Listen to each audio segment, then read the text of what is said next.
Okay, this is a short video, but the purpose of this video is to debunk the myth of the lost cause, a lie that's embedded in American history. And I wish that this was not so relevant to the world that we're living in today and to the nation that we're living in today, but it is very relevant because there are still some Americans who believe that the Civil War was about states' rights. And it really wasn't. It was really about embracing an entire category of human beings as human beings. So let's see what. Cutie! I got the bunny! She can move! There's a Barbie under there! Sorry Mini about pet. I that. want all these Barbie Cutie! Barbie Cutie reveals all sold separately. You can be I anything. can't believe Ted has ads. Okay. What's this? No. No.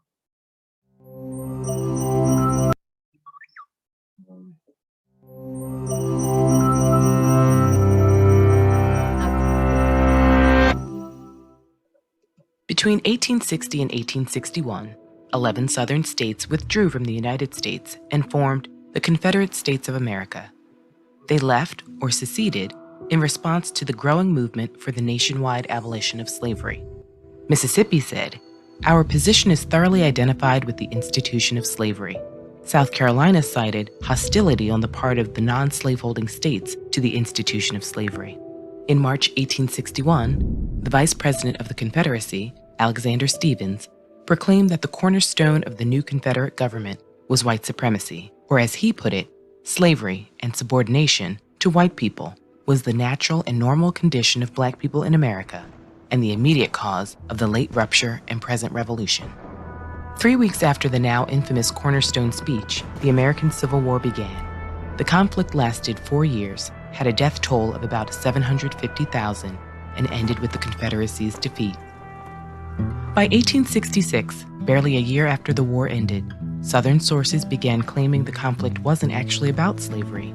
Meanwhile, Frederick Douglass, a prominent abolitionist and formerly enslaved person, cautioned, "The spirit of secession is stronger today than ever." From the words of Confederate leaders, the reason for the war could not have been clearer. It was slavery. So how did this revisionist history come about? The answer lies in the lost cause, a cultural myth about the Confederacy. The term was coined by Edward Pollard, a pro-Confederate. I don't know where that just stopped.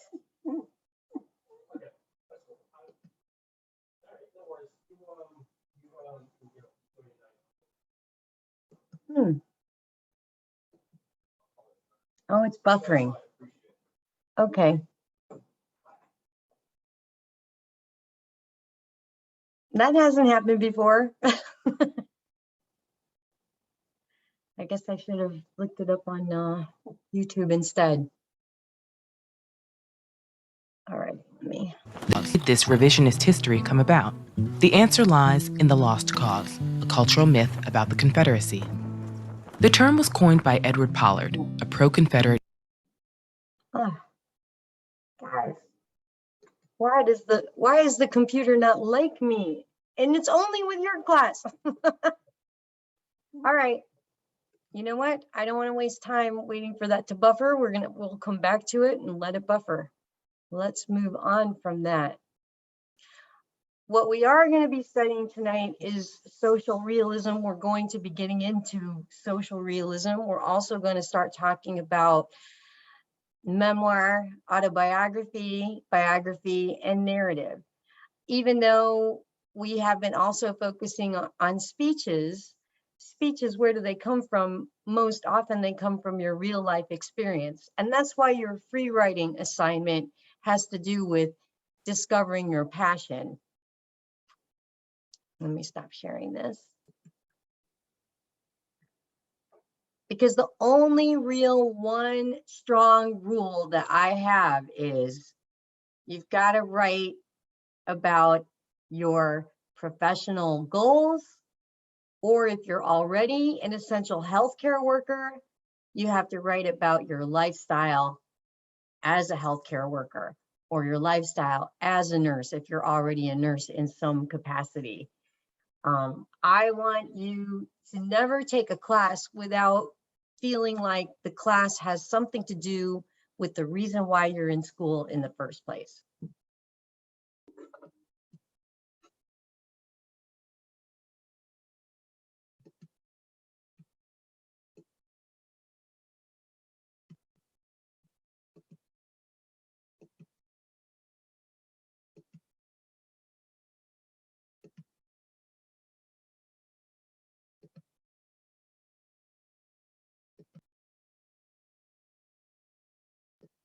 So this is the Annenberg Learner site, and they have a wonderful unit called American Passages, a Literary Survey. And if you ever get really curious and you want to look into American literature and social studies for America before the Civil War, then you have this excellent resource. I was thinking of trying something different today. And instead of all watching this film strip, that's how old I am. Instead of watching this 30-minute video, it may be only 20 minutes, but I might include it in your break. If you all want to watch this during your break so that you can eat, that's what I was thinking. Because normally I give a couple of breaks, and I usually give about a 15-minute break, and I do it twice. But if you would like to have a longer break and eat, I don't see any reason why you have to watch this video at the same time in class as we are. I will ask you questions about it, but we're going right from slavery and freedom to social realism. However, I'm not all the way done with slavery and freedom. They're connected though, because they both have a lot of momentum in American culture and American society to create change and change for a better society. It's social realism though, is more about authors deciding that they didn't want to just tell a good story. They wanted to tell a true story about what it really is like in America. And that trend has continued.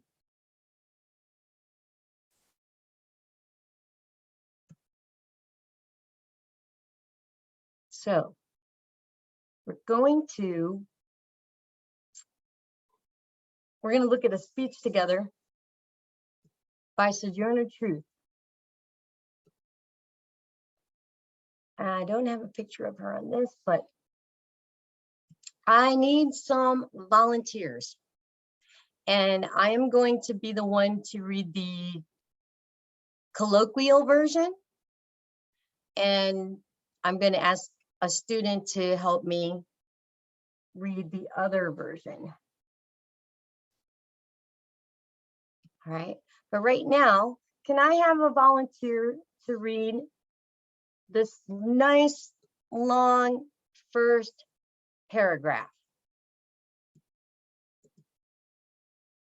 I'm asking for a volunteer. You know that if I don't get a volunteer, then I'll start calling on people.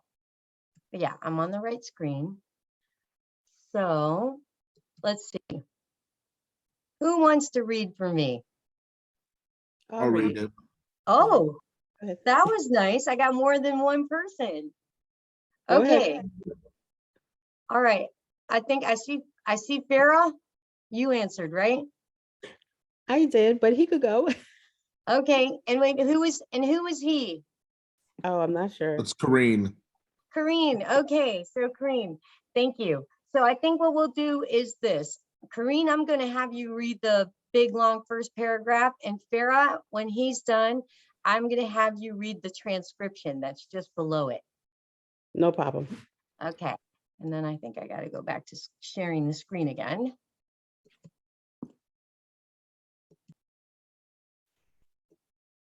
All right, Kareen, you're on. Where we at? All right. Below are two main written versions of Sojourner's speech. The original on the left was delivered by Sojourner and transcribed by Marius Robinson, a journalist who was in the audience at the Women's Rights Convention in Akron, Ohio on May 29th, 1851.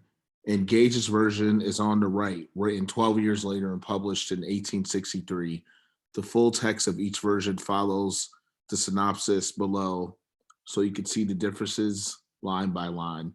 I have highlighted over similarities between the two versions, while Francis Gage changed most of Sojourner's words and falsely attributed a Southern slave dialect to Sojourner's 1863 version. It is clear the origin of Gage's speech comes from Sojourner's original 1851 speech. It is interesting to note that Marius Robinson and Sojourner Truth were good friends, and it was documented that they went over his transcription over her speech before he published it. One could infer from this pre-printed meeting that even if he did not capture every word she said, that she must have blessed his transcription and given him permission to print her speech in the anti-slavery Bugle, Library of Congress, linked to Sojourner's speech. Okay, thank you. So we know that the one that Fair is going to read, this version of Sojourner Truth's speech, was transcribed by someone that was a good friend of hers, and that they went over it. So we know that these are the words that Sojourner Truth agreed represented her speech. We have this other version where somebody decided that they would take Sojourner Truth's speech and they would give it a dialect, and they would use a lot of colloquialism, and they would basically make sure that the audience knew that this was someone speaking who had been a slave and would align with basically their preconceptions of what Sojourner Truth would sound like. Back when this was going on, there were no YouTube videos, there was no TV, so your words would represent you if you were printed up in a newspaper, something like that. So it is a kind of a big deal. I'm going to move the page for you, Farah, and go ahead and start with the introduction. Okay. The oldest account of Truth's speech that provides more than a passing mention of it was published by Marius Robinson on June 21st, 1851 in the Salem Anti-Slavery Bugle, a few weeks after the speech was given. This version was not the first published account on the Akron speech, but rather the first attempt to convey what Sojourner's Truth said in full. Pause for a moment, pause for a moment, because I don't know exactly why, but this does not actually have the title of the speech. And the title of the speech is Ain't I a Woman? And it's because when you are a slave, or when someone was a slave in the United States, they were not treated as a human being, let alone as a woman. They were treated like a beast of burden. Okay, go ahead, Farah. Okay, 1. May I say a few words? I want to say a few words about this matter. I am a woman's rights. I have as much muscle as any man and can do as much work as any man. I have plowed and reaped and husked and chopped and mowed, and can any man do more than that? I have heard much about the sexes being equal. I can carry as much as any man, and I can eat as much too if I can get it. I am I am as strong as any man that is now. As for intellect, all I can say is if women have a pint and a man has and man a quart, why can't she have her little pint full? You need not be afraid to give us our rights for fear we will take too much, for we can't take more than our pint to hold. The poor men seem to be all in confusion and don't know what to do. Why, children, if you have women's right, give it to her and you will feel better. You will have your own rights. And they won't be so much trouble. I can't read, but I can hear. I have heard the Bible and I have learned that Eve caused men to sin. Well, if women upset the world to give her a chance to set it right side up again, the lady has spoken about Jesus, how he never spurned a woman from him, and she was right. When Lazarus died, Mary and Martha came to him with faith and love and besought him to raise their brother. And Jesus wept, and Lazarus came forth. How came Jesus into the world? Though God who created him and woman who bore him. Men, where is your part? But the women are coming up blessed by God, and a few of the men are coming up with them. But man is the right type place. The poor slave is on him. Woman is coming on him, and he is surely between a hawk and a buzzard. So some of these phrases are really antiquated. Like I don't know what it really means to say that someone is between a hawk and a buzzard, but I know that what she's trying to say is that women are coming up in the world and they deserve rights, the same as anyone, which is a really bold statement at this time, because at this time, just to be treated like a human being was what a lot of Black Americans were striving for. And here she is talking about also just having the rights of a human being as a woman. So I'm going to read this. It's going to sound kind of crazy because I'm not trying to have a Southern dialect, but I'm going to read it the way that it was written. The most common yet inaccurate rendering of truth speech, the one that introduced the famous phrase, "Aren't I a woman?"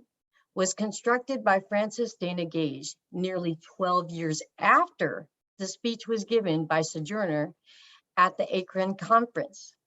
Gage's version first appeared in the New York Independent on April 23rd, 1863. Well, chillin', why dar so much racket? Dar must be something out of kilter. I think that twixt the niggers of the South and the women at the North, all a talking about rights, the white men will be in a fix pretty soon. But what's all this here talking about? That man over there say that women needs to be helped into carriages and lifted over ditches and to have the best place everywhere. Nobody ever helps me into carriages or over mud puddles or gives me any best place. And aren't I a woman? Look at me. Look at my arm. I have plowed and planted and gathered into barns, and no man could head me. And aren't I a woman? I could work as much as eat as much as a man when I could get it, and bear the lash as well. And aren't I a woman? I have borne 13 children and seen them most all sold off into slavery. And when I cried out with a mother's grief, none but Jesus heard. And aren't I a woman? Then they talks about this thing in the head. What this they call it? That's it, honey. What's that got to do with women's rights or niggers' rights? If my cup won't hold but a pint and yourn holds a quart, wouldn't you be mean not to let me have a little half measure full? Then that little man in black there, he say women can't have as much rights as men because Christ won a woman. Where did your Christ come from? Where did your Christ come from? From God and a woman. Man had nothing to do with him. If the first woman God ever made was strong enough to turn the world upside down, all her one loan, all these together ought to be able to turn it back and get it right side up again. And now they is asking to the men better let them. Bleeds to you for hearing on me, and now old Sojourner ain't got nothing more to say. So you see how 12 years after Sojourner gave her speech and worked with her friend to have it published in the Anti-Slavery Bugle, this version appeared in the New York Independent, and it really makes a huge difference in the way that someone's going to receive those words. So it's really a good example of what was going on in our culture, in the history of America at that time, but it's also a very good example of how the words that you select, the words that you choose, represent you. And if somebody else is choosing words for you, they can make you look different in ways that, you know, really might not at all be who you are. And none of us have met Sojourner Truth. So, and we don't have the luxury of being able to say, you know, what do you think of this? What do you think of how they wrote your words? The way that they presented you? It would be almost as if, what can you imagine that if you handed somebody a photo to print up of you and somebody came along and they just Snapchatted it up and made it look like a zombie or something and then published that and said, this is you. So I think it's a very interesting, kind of very disturbing bit of evidence from that piece in our history. But I did want to share that with you. All right, now that we looked at that, and this is still buffering. All right, forget that. I'm not going to do that. I'll have to come back to that sometime. We are going to read a narrative. Now, in the past, I have done readings of narratives that were slave narratives. And those are hard and they're troubling and disturbing. They're authentic, but they're also troubling and disturbing. This one, I decided it would be interesting. It's troubling because it's still war. War is war. And I don't know about you, but probably for the first time in your life, are you hearing about potential world war? I mean, I lived through the 80s, so I remember all that, but this is from the perspective of a free Black man. And that's different because his anxiety is different. I'm gonna make this bigger. You're gonna find that I'm not giving you all a lot of assigned reading. Instead, what we're doing is we're trying to soak up the culture with some very select pieces of literature that we're going to look at together. And in the process of looking at these pieces of literature together, we're going to learn a little bit about how you analyze literature and how you use literature yourself. Because remember, I said that my intention is that you will understand how literature is so important to advocacy, and nurses are advocates. Well, let me make sure I have this on the screen, the red thing. Oh, yes, I do. Good. Okay. So I need more readers. And I think I'm going to do this. I'm going to stop here right now. And I'm going to give everybody a number. So let's see. So Rosemina, you're 1. And Britt, you're 2. Karine, I know you just went, but guess what? You're 3. Stefani, I don't know if it's Stephanie or Stefani. It's St. Hubert. You're going to be number 4. And I hope I'm pronouncing this right. Laronel, is that correct? Laronel Justin, you're going to be number 5. Michaela, you're going to be 6. And I have someone called Rose's iPad. You're going to be 7. Sheila, you're going to be 8. Baina, you're going to be 9. Christelle, you're going to be 10. Farah, you're going to be 11. Asheka, you're going to be 12. And oh, I'm going to have a hard time pronouncing your name, but it is P-K-A-J-I-R-A.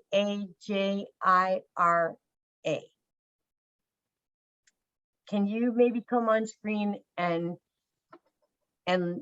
introduce yourself and tell me how to pronounce your name? Maybe not. Okay. Well, I do have 1, 2, 3, 4, 5, 6, 7, 8, 9, 10, 11. Oh, maybe it's only, I think Farah, were you 11? Yes. Okay, you were 11. And Ashika is 12. And then now somebody just disappeared. Okay. All right. Hi. Hopefully oh, hi. Yeah, my name is Kajira. Actually, I'm Pauline Kajira Mungania. Oh, Pauline is your first name. Yeah. Okay, Yes. so all right. So Pauline, you're gonna go last. You're gonna go right after Farah. So which number is that? I'm sorry. Which number? I'm number 12 or 11. I think you're 12. Farah, you're 11, right? Yes. So you're 12. All right. Okay, so now I'm going to go back to the screen.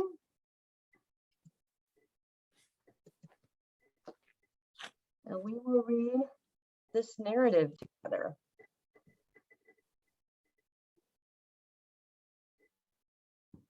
I'm going to read the introduction and then I'm going to let number 1 take over.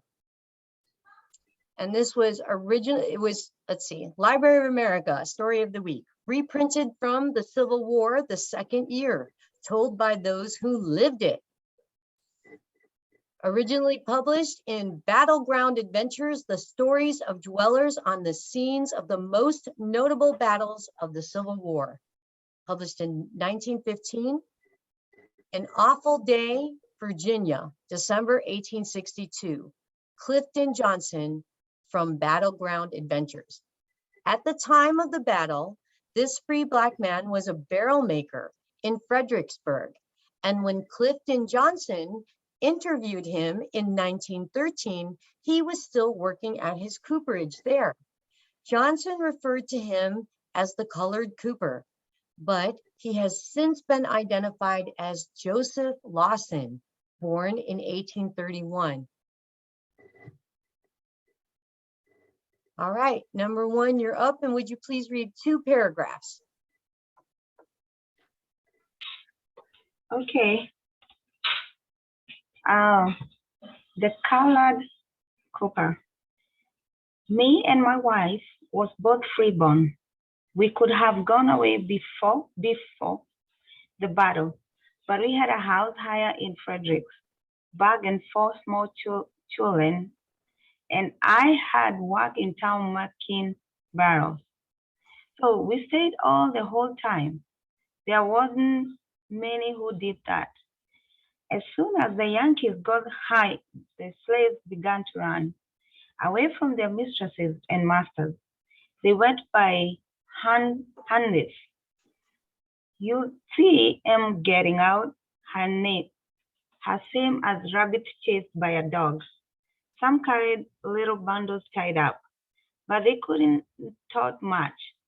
Often one of the women would walk along carrying a child wrapped up in a blanket. 15 miles from her, they got to the Potomac, and the Yankee gunboats would take them right to Washington. They filed in wherever they could get. They never come back this way. All right.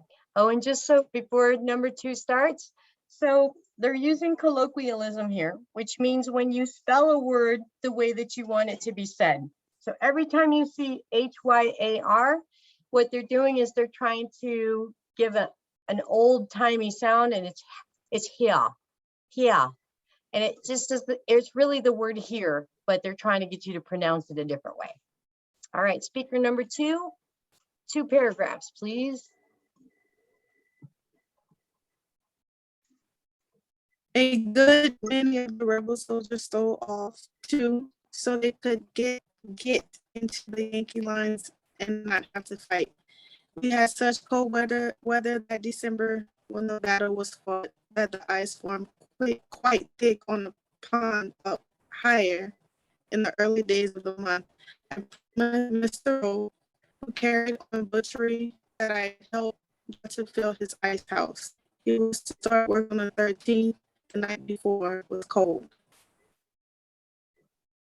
Read the next part as well. Start the night That before is is you. bitter cold.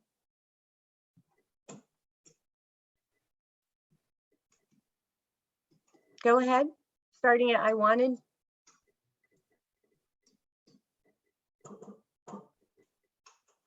Did I lose you?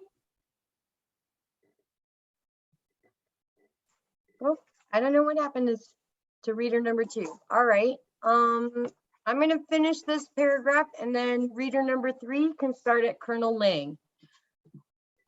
I wanted to be at the pond early, and when a noise waked me after I'd been asleep a good long time, I thought it must be near about daybreak. So I got up and went to the barn and fed my horse. But what I'd heard was the Yankees fixing to come over here from the other side of the Rappahannock on pontoon bridges.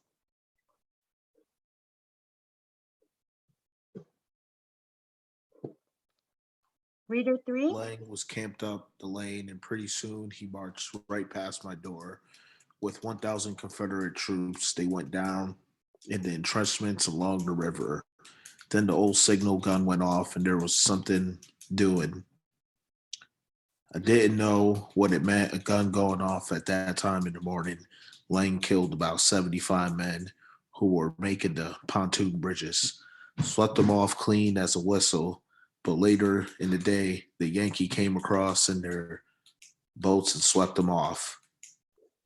Early in the morning, word was sent around that way they was going to shell the town, and they done it too. But I didn't get it, no warning, and didn't know a thing of it till I saw people running. Some ran with their night clothes on. They didn't have any time to play, I'll tell you.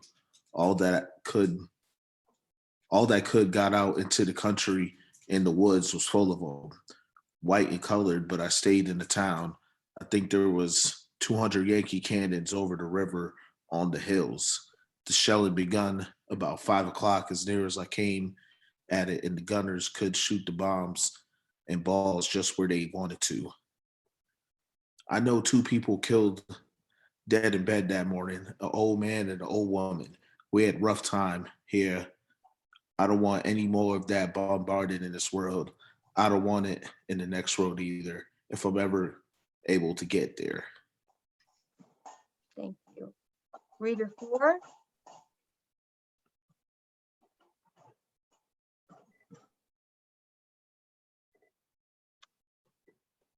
Reader 4.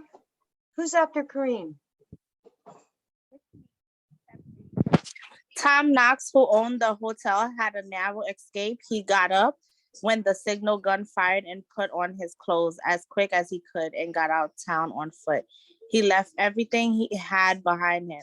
He was hardly out of the house when a shell come in and split his pillow open. It didn't hurt the bed, but they tell me a knife couldn't have cut that pillow into 2 parts any better than the shell did. The shell was looking for Mr. Knox, but it didn't get him. It would have split him open if he stayed there.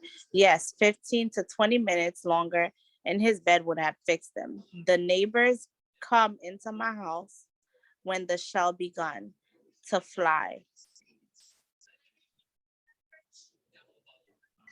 Oh, we had the greatest quantity of women and children there. The house was full. They all wanted to have plenty of company. So if any of them got hurt, the others could have helped them. Buy solid shot of 12 pounders come right through my house, huh? The Yankee had been firing a right smart while, and I posed the sun about half an hour high. I was setting up by the fire and some of the others in my bedroom. The ball cut one of the big houses, timbers plump in 2. And I never saw so much dirt flying around in my life. It took the end off of the bureau just as clean as you could with a circular saw and left it in dust. Everything else all over the room as if someone has been sowing seed. Oh man, I never want to see that pass over no more. It was terrible. Thank you. Reader number 6. Is that me, Miss Michaela? Can you hear me? Yes, I can hear you. Go ahead. Okay. Can you scroll down?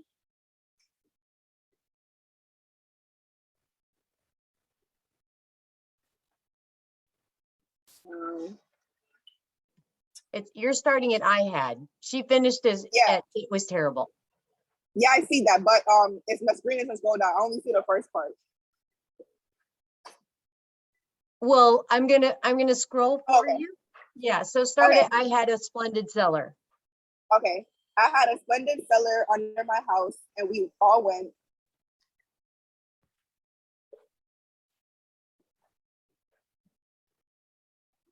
Okay, now we can't hear you at all. We Can you hear me now? Yes. So Okay. we lost you by the second sentence though. So try again. Okay. Okay. I had a splendid cellar under my house, and we all went. I don't see anything else. It's not scrolling down. That's the only sentence I see.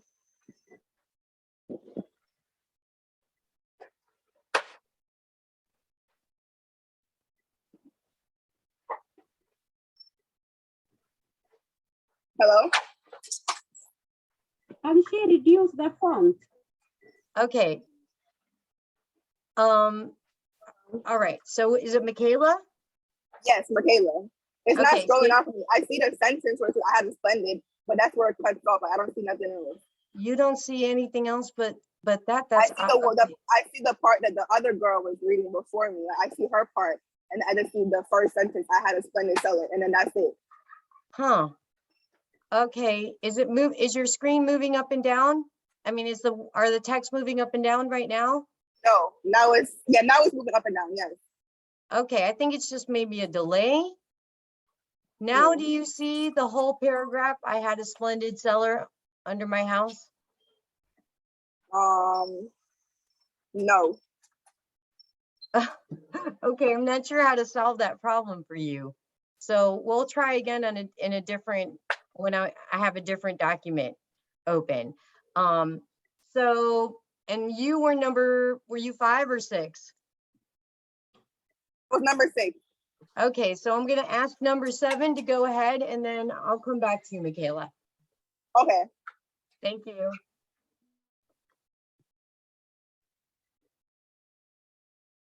Number 7, you're up.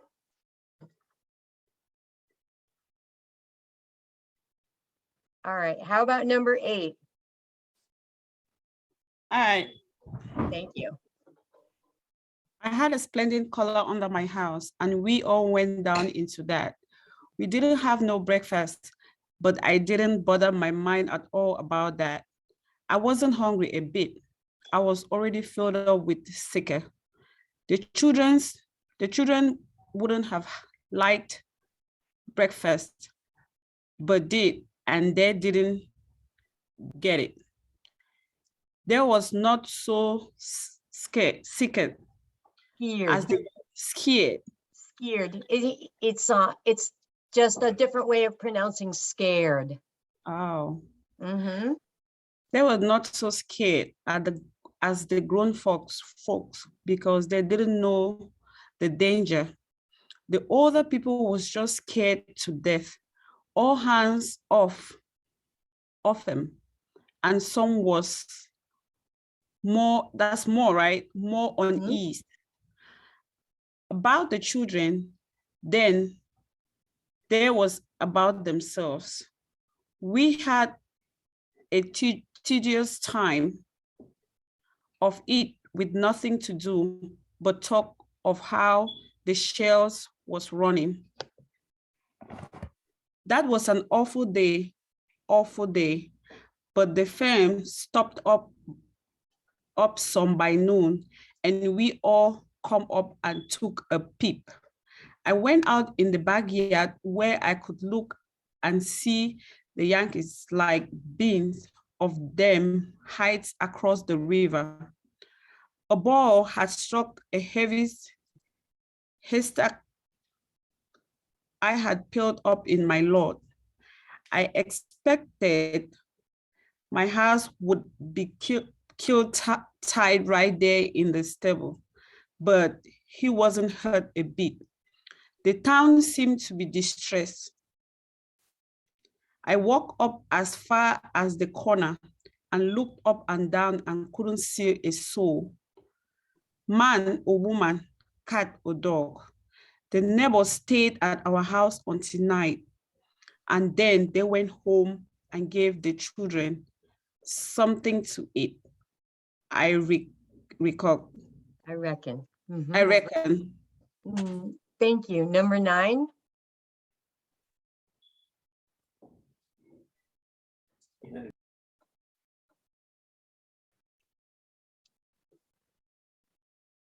Reader number 9. Yes. The next 2 paragraphs, please. Next day, the place was full of Yankees troops. One of the citizens had a good deal of whiskey in his cellar, and I had helped hide it. The cellar had a brick floor, and we took up a part of it and dug a hole. All the liquor was in the Jimmy Jones, and we put the whole parcel of them down in the ground, covered them up with dirt, and laid back the bricks. Nobody would. I don't see nothing else. It's coming. Okay. Nobody would have known. Nobody would have known anything was buried there if they walked over the yard cellar floor all day. Someone must have told for the Irish brigade found the whiskey, and the man got so drunk they didn't know what they was doing. The rebels was on Merritt Heights. That was a hot place. The Yankees never had no chance to win there. They kept charging a stone wall at the foot of the heights, but Lord have mercy, they was all cut to pieces every time. Some got up to the wall so they could put their hands on it, but they couldn't get they couldn't get no further. That wall still stand, and when they comes a rain, they say the blood stains shows on it even yet. Thank you. And reader number 10. One of the leading Southern generals in this fight was Stonewall Jackson. You've heard talk of him. He was a plague, he was a honey. Old Stonewall he was a honey. He wanted his men to take off their pants and just have one drawers so he'd know him. They wouldn't do it, and I don't blame him. They didn't have much to take off, not know how, I reckon, and it was winter weather. Jackson men didn't wear no shoes. Instead, they had one each foot a piece of leather tied up behind and before with leather strings. I found one of those foot protectors where they camped.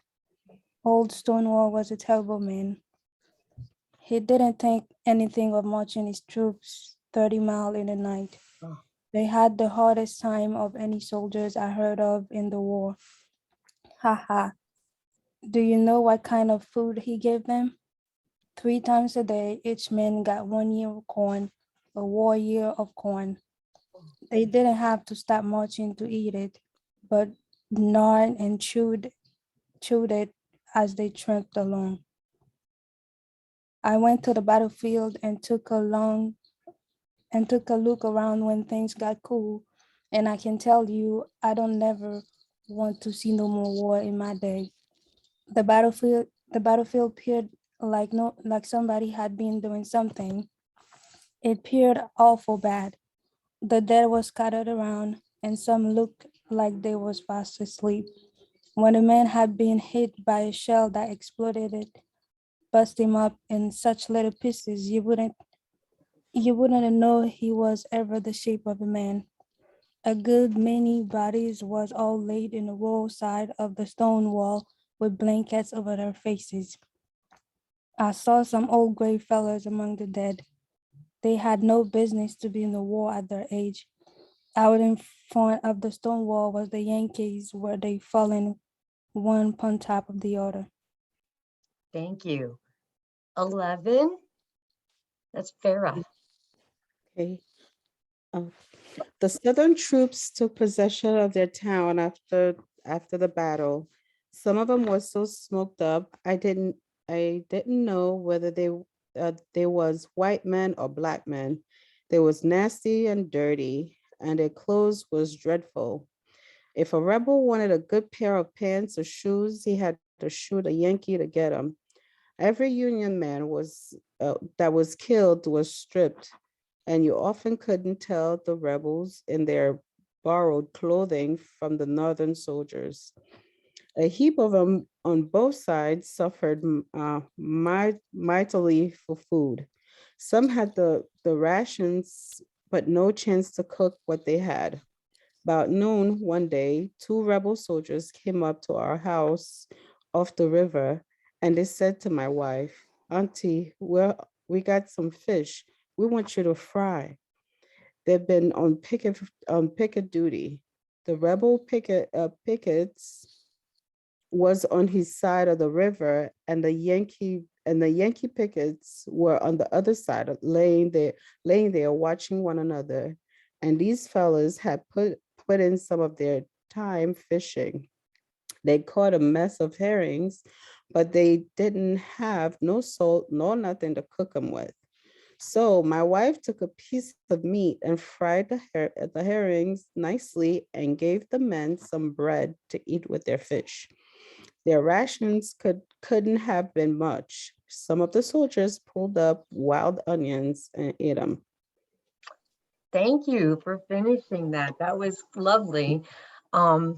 Amazing. Can you imagine that here's this war going on, and we know that the Confederates or the rebels, they're fighting to keep Black people enslaved. And we know that the Yankees are fighting to change that law. And it's a really big deal because it means that some people who are slave owners, they're not going to be wealthy anymore. And that's all they really care about. They have been used to doing their business this way, and they believe that Christianity supports slavery. They believe this because there are passages in the Bible that talk about slaves. And so for them, they have this belief that some people are meant to be slaves and some people are not meant to be slaves. And we still have people like that in the United States. I didn't know we had as many as we do, but we do still have some people like that in the United States. So that's why I say it is kind of sad that this is all still relevant today. And this last paragraph, these last two paragraphs, think about how amazing this is. Couldn't tell one side from the other. Some were suffering so much. And we know that this is a Black man, a free man. He's a cooper. So he's and a cooper is, I think, somebody who makes something out of tin. So if you have a ironsmith, you have someone that makes things out of iron and metal. If you have a cooper, I think it's tin and copper. But it's basically he's a professional, and he's a really valuable professional at this time too. But they feel so badly for the soldiers that they even have two rebel soldiers ask them, will you please fry these fish?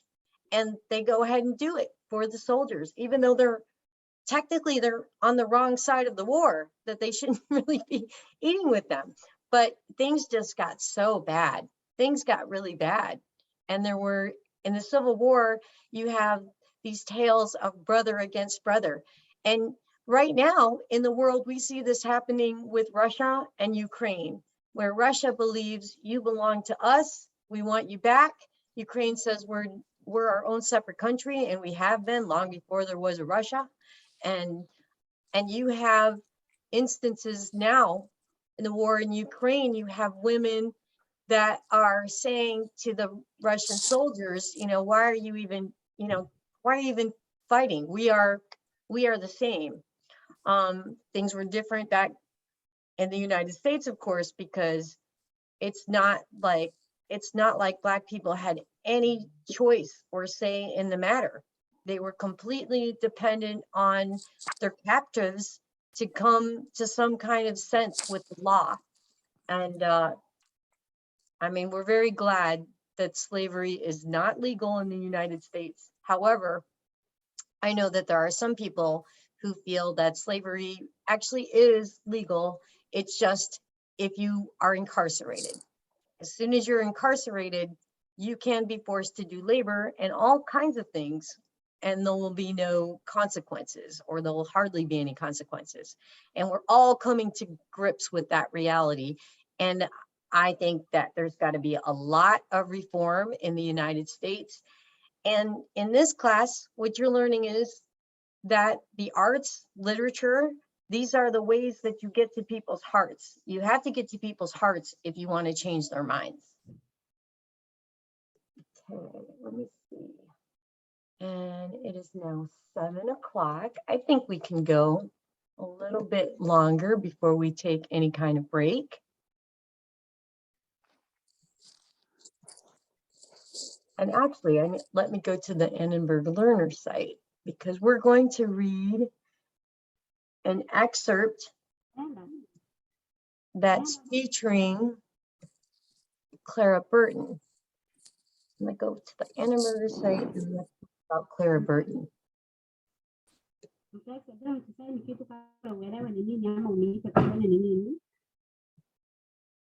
If you have your microphone on, you might want to pause it. If you have to talk to family members or children. I'm looking for the Clara Barton.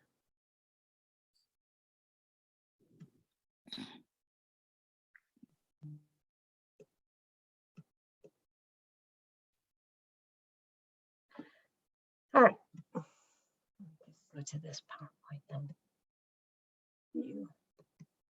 So this is, it was just going to be a lot easier to read if I put it in a slideshow.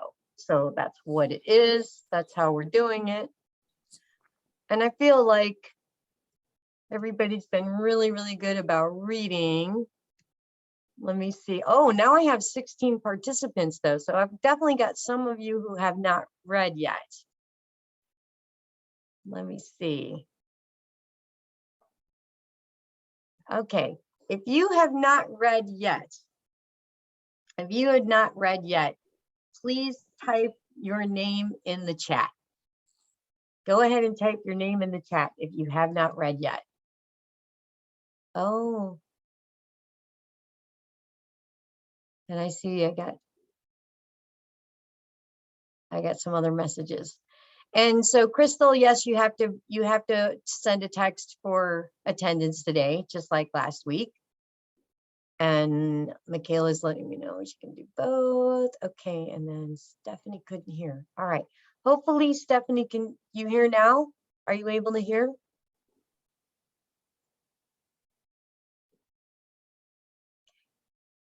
All right. I'm going to put in the chat. I'm going to repeat my question. If you have not, or my request, if you have not read aloud yet.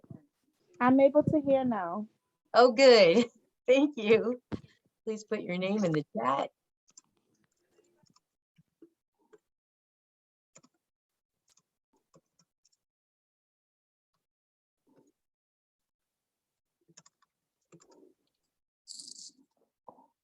Okay, Rose, your microphone is not working. Thank you for letting me know. So we're not gonna make Rose read. And I feel like I'm not going to pronounce your name correctly. So Oluwajuwon, can you please tell me how to pronounce your name? Oluwajuwon Akimbola. Why my microphone is not Okay, and working? that's your first name, Oluwajuwon? Yes. Okay, Oluwajuwon. Okay. Hi. Yeah. Hi. Good. All right. So let's see. I have you, and who else has not read? Yeah.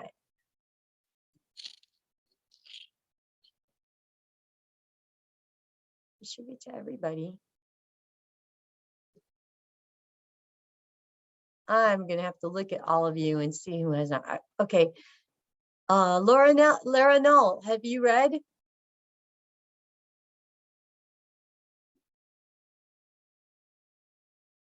Okay. Elian has not read yet. Oluwajuwon.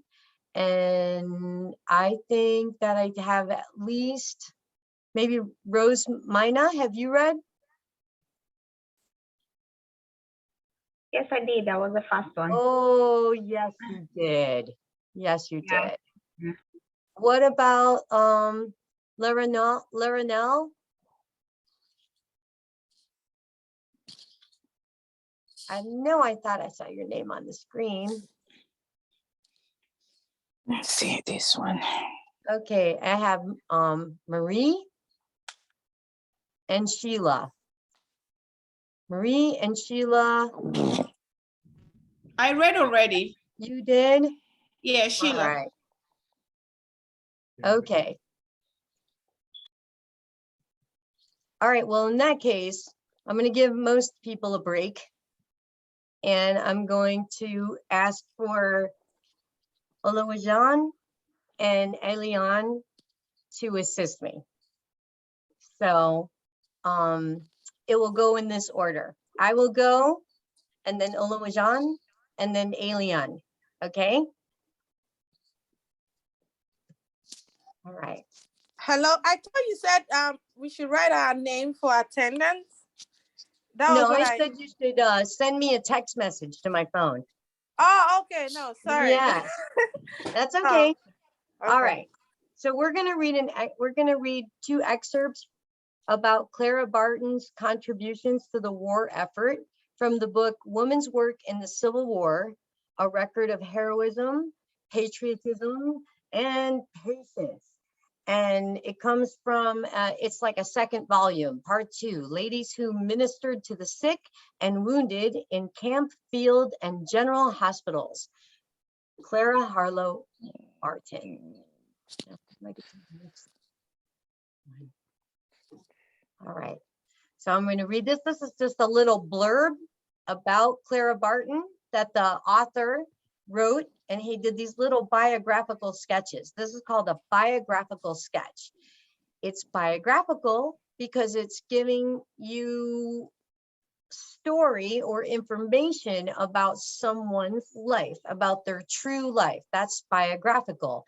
It's a sketch because it's just very short. It's brief. Sometimes when we see something on the back of a book and it's about the author, you would call it a blurb. A sketch might be just another way of saying blurb, but that's what this is.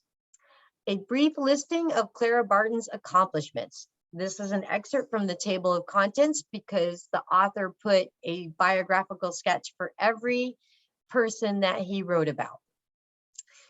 Early life, teaching, the Bordentown School, obtains a situation in the patent office, her readiness to help others, her native genius for nursing, removed from office in 1857, returned to Washington in 1861, nursing and providing for Massachusetts soldiers at the Capitol in April 1861, hospital and sanitary work in 1861, death of her father, Washington hospitals again, going to the front, Cedar Mountain, the Second Bull Run Battle, Chantilly, heroic labors at Antietam, soft bread, 3 barrels of flour and a bag of salt, 30 lanterns for that night of gloom, the race for Fredericksburg, Miss Barton as a general purveyor for the sick and wounded, the Battle of Fredericksburg, under fire, the rebel officers' appeal, the confiscated carpet after the battle in the Department of the South, the sands of Morris Island, the horrors of the siege of Fort Wagner and Sumter, the reason why she went thither, return to the North, preparations for the great campaign, her labors at Belle Plaine, Fredericksburg, White House, and City Point, return to Washington, appointed general correspondent for the Friends of Paroled Prisoners, her residence at Annapolis, obstacles, the Annapolis Plan abandoned. She establishes at Washington a Bureau of Records of missing men in the armies of the United States. The plan of operations of this Bureau, her visit to Andersonville. The case of Dorrance Atwater, the Bureau of Missing Men, an institution indispensable to the government and to Friends of the Soldiers. Her sacrifices in maintaining it, the grant from Congress, a personal appearance of Miss Barton. So Clara Barton is very famous for being one of the most well-known nurses. And you can tell that just from her having a situation in the patent office, she comes from a very privileged background. She's well connected, but she's surrounded by all this horror. And we're going to find out a little bit more about it in these biographical narratives. Okay, so do you have a nickname? Oh, I feel like I'm not gonna be able to pronounce your name correctly unless I see it. Ola, I have to read it. and I wanna pronounce it right. You mean Oluwajun. Oluwa? Oh, okay. Oluwajun, right? Mary Oluwajun? will be fine. Okay, you're gonna do the next slide once I get it on the page. Let me get it on the page. Why isn't it? Hang on just a moment. Here we go. All right. You are up. Okay. A circumstance which occurred during the Battle of Fredericksburg will illustrate very strongly the courage of Miss Barton, a courage which has never fluttered in the presence of danger, When was she believed to be duty called? And that word is skirmishing. In the In the skirmishing. skirmishing of the 12th of December, the day presiding the great and disastrous battle, a part of the Union troops had crossed over to Fredericksburg, and after a brief fight, had driven back a body of rebels, wounding and capturing a number of them, whom they sent as prisoners across the river to Falmouth, where Miss Baden as yet had her camp. The wounded rebels were brought to her for care and treatment. Among them was a young officer mortally wounded by a shot in the thigh. Though she could not save her life, she ministered to him as well as she could pass. I'm so sorry, my laptop is not working, so I'm using my phone and it's so tiny. Partially staunching his wound, squishing his raging thirst, and endeavoring to make his condition as comfortable as possible. Just at this time, an orderly arrived with a message from the medical director of the 9th Army Corps, requesting her to come over to Fredericksburg and organize the hospital and diet kitchen for the corps. The wounded rebel officer heard the request and beckoning to her, for he was too weak to speak aloud. He whispered a request that she would not go. She replied, and she must do so, that her duty to the corps to which she was attended required it. Okay, thank you. I'm not going to make you read again because I know what it's like to squint at a phone. And I will just go over a couple of things. So up here, this was the word strikingly. In the first sentence, a circumstance which occurred during the Battle of Fredericksburg will illustrate very strikingly the courage of Miss Barton. And then this was the word faltered, a courage which has never faltered. And we'll go on to the next one. I'll take the next slide, and then Alien, you'll be after me.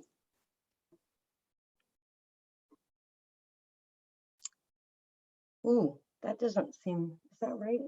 Which she was required. Okay. She replied that she must do so, that her duty to the corps to which she was attached required it. Lady, replied the wounded rebel, you have been very kind to me. You could not save my life, but you have endeavored to render death easy. I owe it to you to tell you what a few hours ago I would have died sooner than have revealed. The whole arrangement of the Confederate troops and artillery is intended as a trap for your people. Every street and lane of the city is covered by our cannon. They are now concealed and do not reply to the bombardment of your army because they wish to entice you across. When your entire army has reached the other side of the Rappahannock and attempts to move along the streets, they will find Fredericksburg only a slaughter pen, and not a regiment of them will be allowed to escape. Do not go over, for you will go to certain death. So if you think about this for a moment, Clara Barton is actually tended to a wounded soldier from the other side, a Confederate soldier who's been captured. But even when they captured soldiers, they would still nurse them because they were all Americans and they all hoped to go home. I don't know really who really wanted this war, but a lot of people were forced to fight the war that didn't want to be fighting. And that's going on as well in Russia today. People who don't want to be fighting, they have been forced to fight. And so, because of the kindness of a nurse, he is giving her information so that she and the people that are with her who have given him comfort and aid are not going to be ambushed. While her tender sensibilities prevented her from adding to the suffering of the dying man by not apparently heeding his warning, Miss Barton did not, on account of it, forego for an instant her intention of sharing the fortunes of the Ninth Corps on the other side of the river. Elian, Yes, you can read this slide. the poor fellow was almost gone and waiting only to close his eyes and all earthly objects. She crossed on the frail bridge and she was welcomed with cheers by the Ninth Corps, who looked upon her as her guardian angel. She remained with them until the evening of their masterly repeat and until the wounded men of the corps and the hospitals were all safely across. While she was in Fredericksburg after the Battle of the 13th, some soldiers of the corps who had been roving about the city came to her quarters bringing with great difficulty and large and very costly and elegant carpet. "What is it for?" asked Miss Barton. "Is it for you, ma'am?" she said, one of the soldiers. "You have been so good to us that we wanted to bring you something." "Where'd you get it?" she asked. "Oh, ma'am, we confiscated," said the soldiers. "No, no," said the lady. "What that you will never do. Government confiscate soldiers when they take such things. Still, I am afraid, my man, you will have to take it back to the house from which you took it.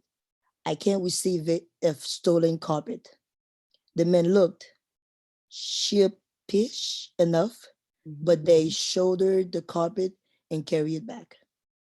Okay, so in this instance, she's lecturing these soldiers. These soldiers are probably very young. Some of them are probably like 14, 16 years old. Actually, they're soldiers of all ages, but the way that they're talking to her and the way that they're behaving and the way that she's lecturing them, I bet that they're pretty young, because they say, "We wanted to get you something. We wanted to bring you something." And they bring her a lovely, beautiful, elegant carpet. And she says, "Where did you get it?" And they say, "Oh, ma'am, we confiscated it." But confiscate is something that governments do. Confiscate is, if you could get caught with something and it gets taken away from you. If you are using your cell phone in high school and the teacher sees you, the teacher can confiscate your phone because you broke the rules, right? But she says soldiers, when they take such things, steal. "I am afraid, my men, you will have to take it back to the house from which you took it. I can't receive a stolen carpet." So this word sheepish is when how your dog looks when they've done something wrong or like a little kid. That's what sheepish is. They feel a little bit embarrassed because they were trying to do something nice and instead they got a little bit in trouble. They got scolded and they had to put the carpet back where they found it.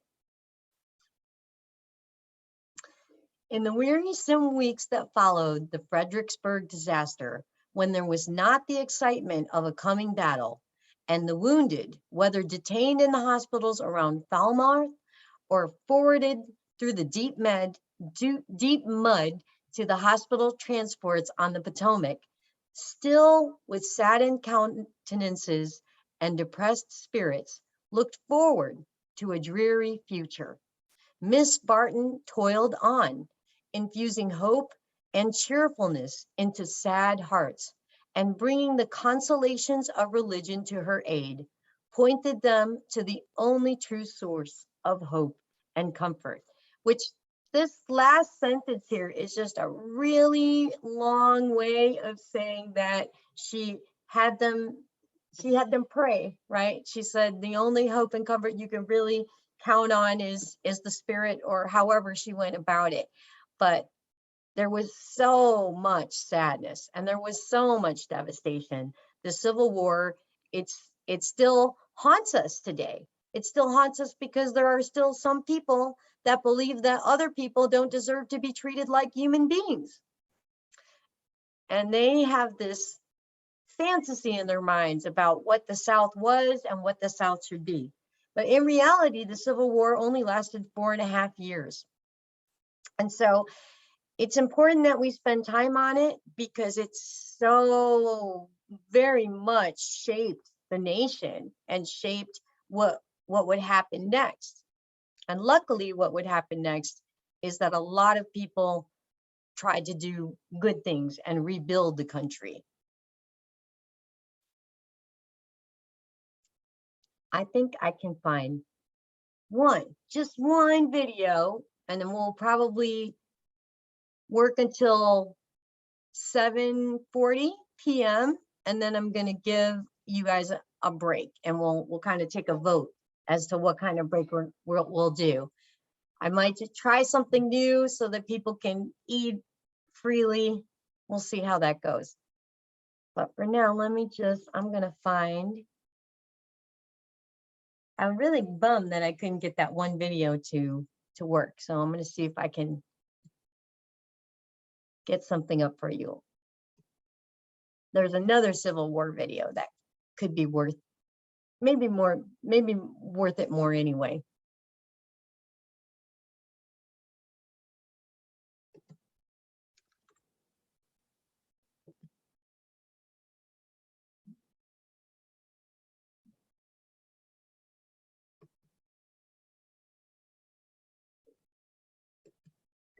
Can I ask a question? I got a question. Where are my playlists? Here we go.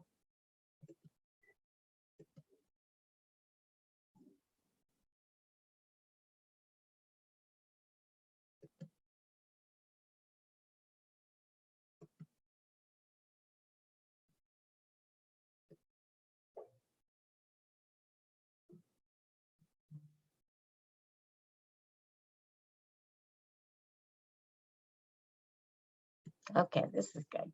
We're going to watch 2 short videos before we go on our break.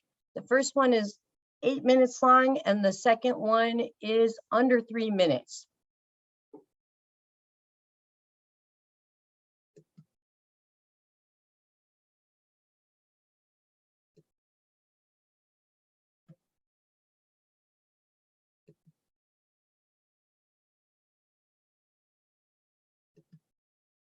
And I thank all of you for hanging in there on a Monday night.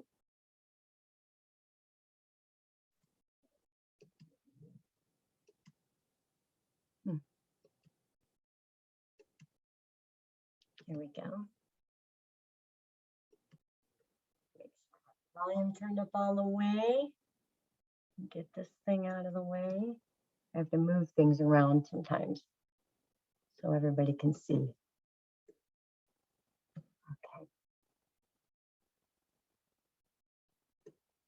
That's First Lieutenant Shay Haver, Captain Kristen Greist, and Major Lisa Jaster, the first women to graduate from U.S. Army Ranger School. 2015 was the first year women were even allowed to participate in the Army's elite and famously grueling Ranger School. And now the military has opened up all combat positions to women, no exceptions. Women's participation into the rank and file during wartime has been a persistently contentious issue, and the road to acceptance has been hard won. And as you can see here in the Women in Military Service for America Memorial, their role over the years has continued to expand. A lot of this can be traced back to the Civil War, where women were able to achieve a standard of independence and empowerment unlike any previous time in American history. In the early 1800s in America, before the Civil War, women were not seen as equal to men, like at all. Women had very little property rights, did not have many opportunities for higher education, could not vote, and basically lived as second-class citizens. Married women were generally relegated to the home and expected to do little else than domestic work. But starting in the 1820s, some younger women started living on their own in boarding houses and working in textile mills in New England. This was a totally new concept. Out of these movements came a movement to give women greater abilities outside of the home. This is Jane E. Schultz, professor of English, American Studies, and the Medical Humanities at Indiana University in Indianapolis. And the primary exponents of that movement were Elizabeth Cady Stanton and Susan B. Anthony. You may know Susan B. Anthony from The Coin, but both she and Elizabeth Cady Stanton could see that women weren't getting a fair deal, and they set out to do something about it on a national level. In 1848, Stanton and her colleagues established the first Women's Rights Convention, where they proclaimed that women were equal to men and deserved the same rights and opportunities. It's this sort of urge to reform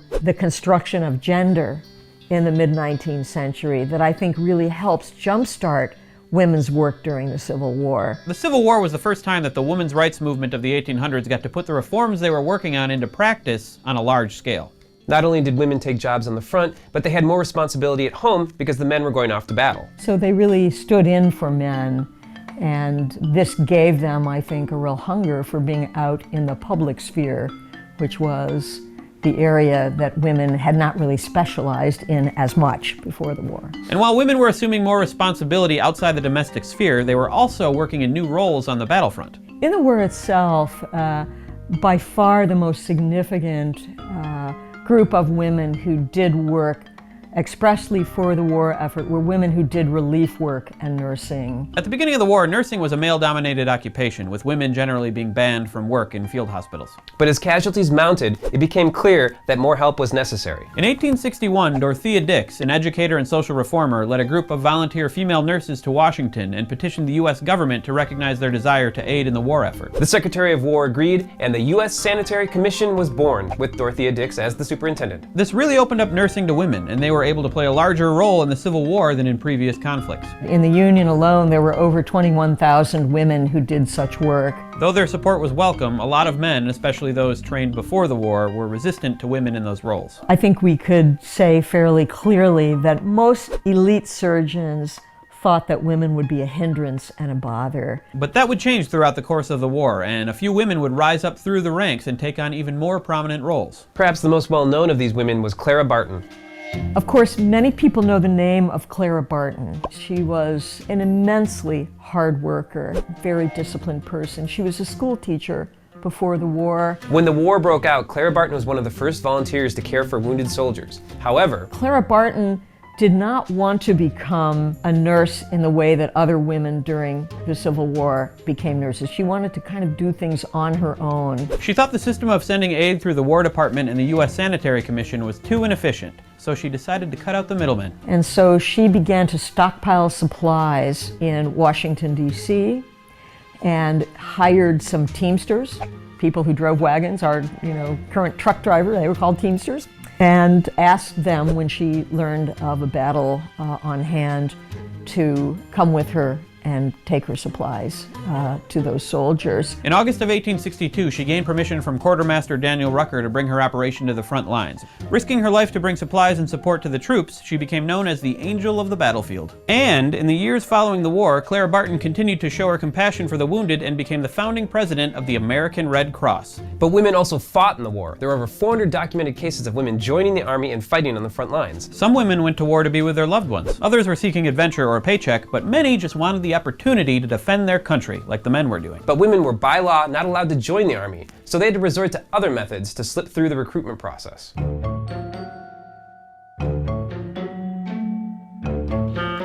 The typical uniform of a soldier was usually baggy enough to hide any identifying female characteristics. And women often took it a step further, adopting many habits associated with men, like smoking, gambling, and swearing. One famous case was Jenny Hodgers, aka Albert Cashier. She enlisted in the 95th Illinois Infantry and fought in over 40 battles. She lived in the ranks. There are soldiers who mention her, not realizing that he was a her. There's even a report of Hodgers being captured and then escaping by overpowering a prison guard. Jenny Hodgers was never discovered, and after the war she continued to live as a man. And it wasn't until 1910, when she received a serious injury, that it was discovered that she was in fact a woman. I'm sure that in the case of Jenny Hodgers, Albert Cashier, she was a transgender person in an era before we had any vocabulary or experience to understand that. Although the fact that women served as soldiers during the war wasn't well known at the time, Susan B. Anthony and Elizabeth Cady Stanton argued that female service on the front lines was a huge step forward for gender equality. But the aftermath of the Civil War was more complicated than that. We would expect that after the war, there would be great advances for women. But one of the things that historians in particular have learned in looking at war is that after wars, we have a very conservative reaction.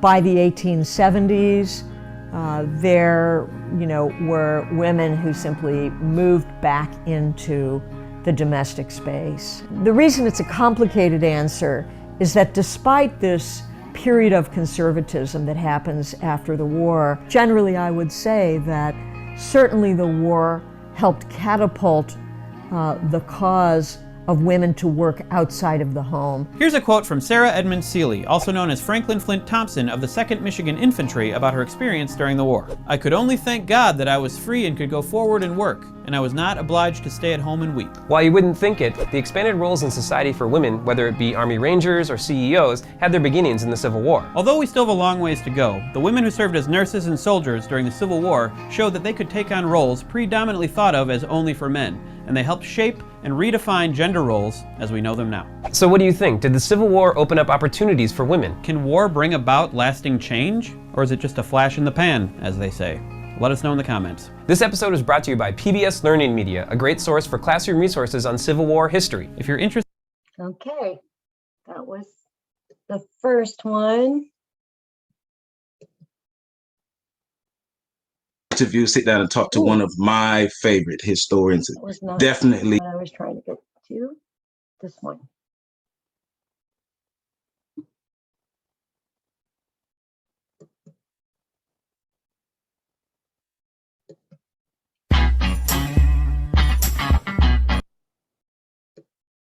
Okay.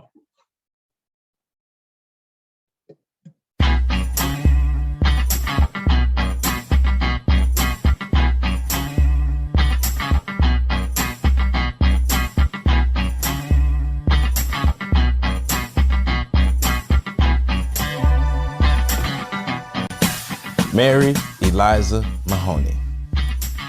On May 7, 1845, Mary Eliza Mahoney was born in Dorchester, Massachusetts, to parents Charles and Mary Jane Stewart Mahoney. Her family lived in Boston, Massachusetts, where she would first gain interest in the nursing field as a teenager. Mahoney began working as a private duty nurse for the New England Hospital for Women and Children.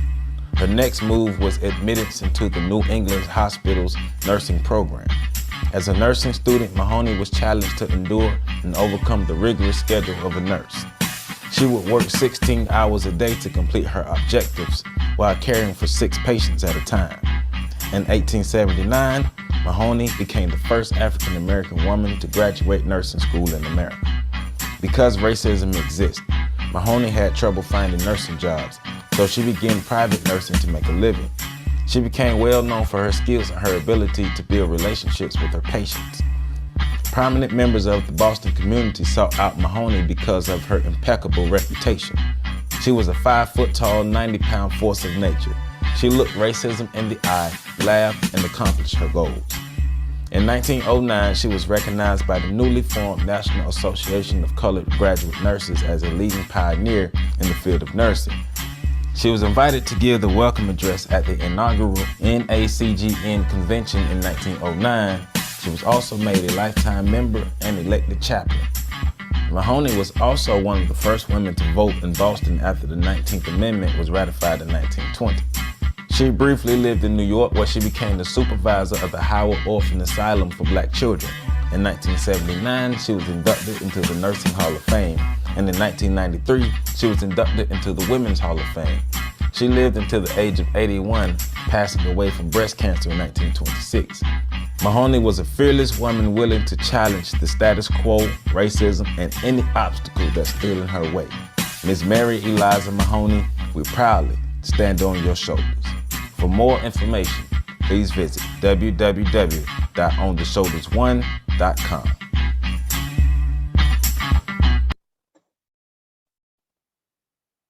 All right. Now, I'd like to just see all of you for a moment. Let's talk about this video that I want to put on. And I think what I'm gonna do is I'm not gonna, I'm gonna have it on and I'm gonna keep it playing as part of the recording. I'm gonna shut off my mic. I'm gonna shut off my video. You all can shut off your mics and videos. And we can have it on and we can eat. I think what I will do is, in fact, because I know some of you need to heat things up and that kind of thing, is I'll start playing the video. I'm going to start playing the video at 7:50. That way, if you need to get up, you need to go to the restroom, you need to get your food, whatever, then that's fine. So at 7:50 p.m., I will start playing the video for the unit on social realism. So I'm going to get that up right now. Actually, I'll get that up at 7:50 as promised, but right now I'll just put on the screen the plan. The plan.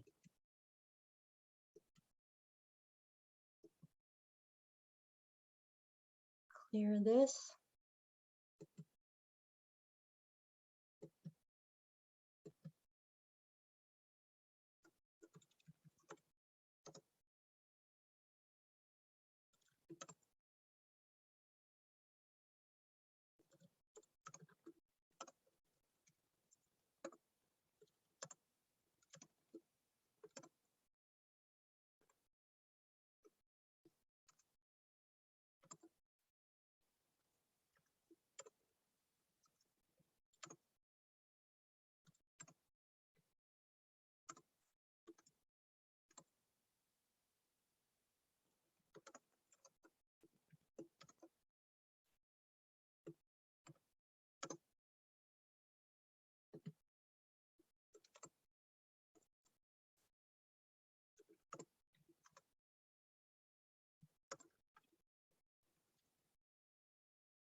Okay, now I'm gonna stop my mic and stop my video because I'm gonna be noisy and heat up food.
Students, I'm just popping back on because as promised, I am going to put the video on the screen.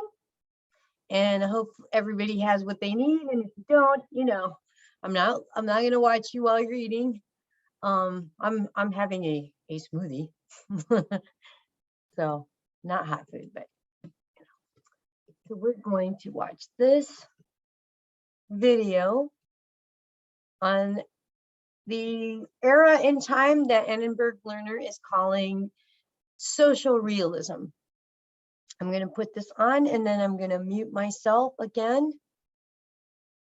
so you don't have to listen to me slurping on my smoothie. Oh, also, I would like you to know that you can always read the transcript for any of these videos. You have the full transcript.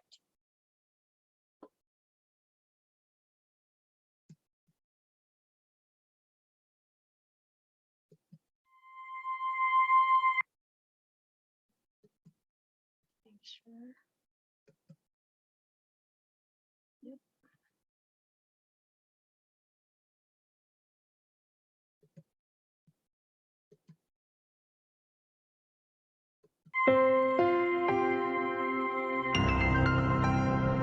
Annenberg Media.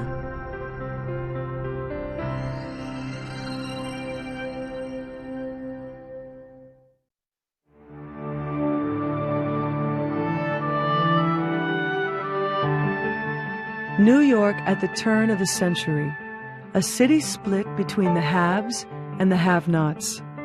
It was not the custom in New York drawing rooms for a lady to get up and walk away from one gentleman in order to seek the company of another. Nothing was before me but the hunger in our house and no bread for the next meal if I didn't sell the herring.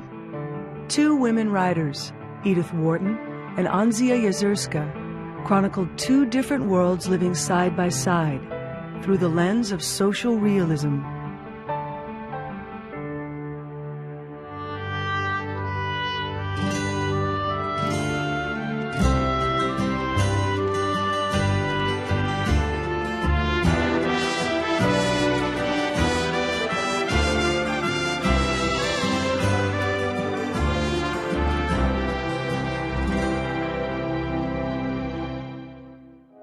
After the Civil War, America began to experience a new industrial revolution.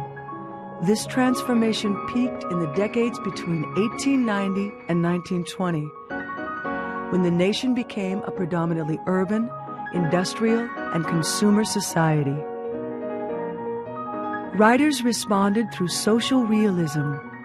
Stephen Crane, Upton Sinclair, and Anzia Yezierska wrote of the struggles of the poor. Henry James, Charlotte Perkins Gilman, and Edith Wharton crafted psychological stories of gender and class. The era began as a Gilded Age, a time when extreme poverty coexisted with excessive opulence. There were huge amounts of money to be made, fortunes to be acquired, as the country was linked together by the railroad and by business and by industry.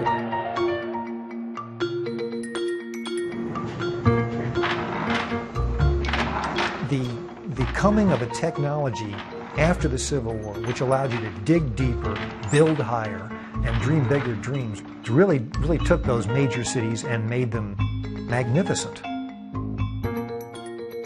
The new rich in New York were able to build their mansions along Fifth Avenue.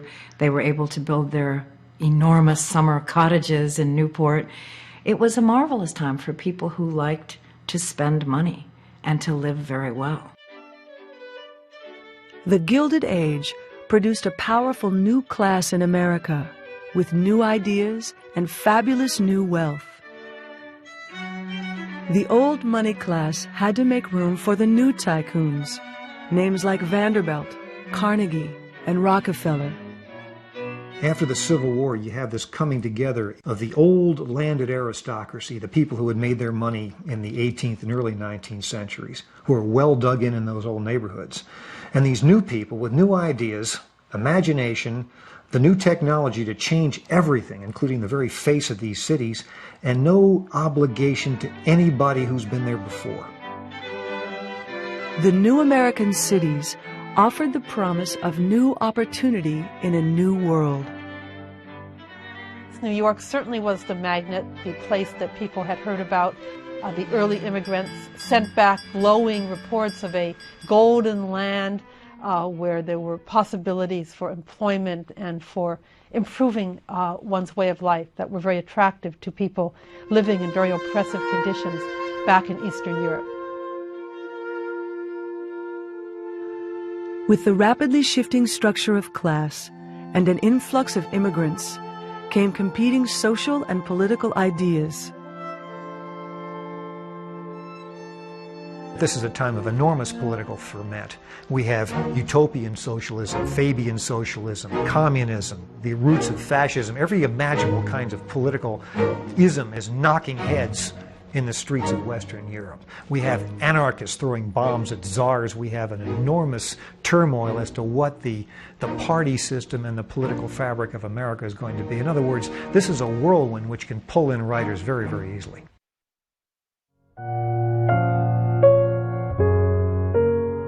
Earlier immigrant groups had come from Ireland and from Germany, but beginning in 1880 there was a huge influx of immigrants from Eastern Europe, from Italy, from other parts of Southern Europe. And among those millions of immigrants were about 1.5 million Jews from Eastern Europe. At the end of the 19th century, to be truly white, to be truly accepted as American, didn't merely mean a white skin. It meant no accent. It usually meant Anglo-Saxon heritage. From some points of view, even the Irish weren't white, no matter how good their English was. Certainly, East European Jews were a long way from gaining any kind of acceptance as white Americans. The contrast of class created a deep chasm between the haves and the have-nots. Nowhere was the economic and social contrast more striking than in New York City, where a few city blocks separated wealthy socialites from starving immigrants. Followers of Charles Darwin applied his theories to human society, preaching survival of the fittest. Darwin, of course, was writing that only the fittest would survive. And so you had novelists suddenly saying, we shouldn't be romantics anymore. We should be realists. We should be investigating what is causing these changes in the society, what is causing so much poverty as well as so much wealth. It's our responsibility to use detail and not to look through rose-colored glasses.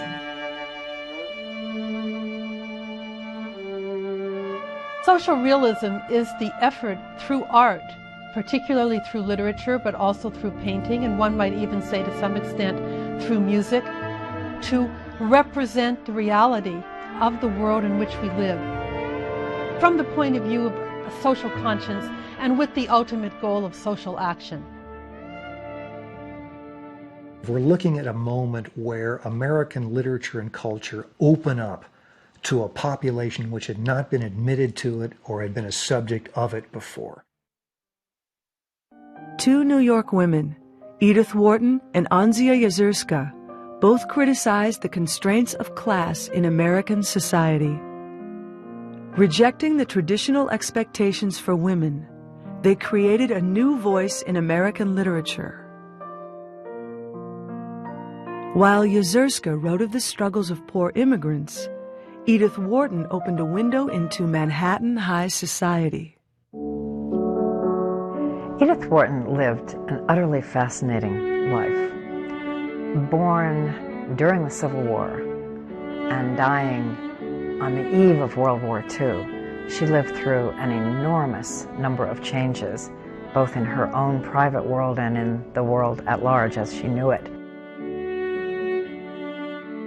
In 1862, Edith Newbold Jones was born into the world of the idle rich.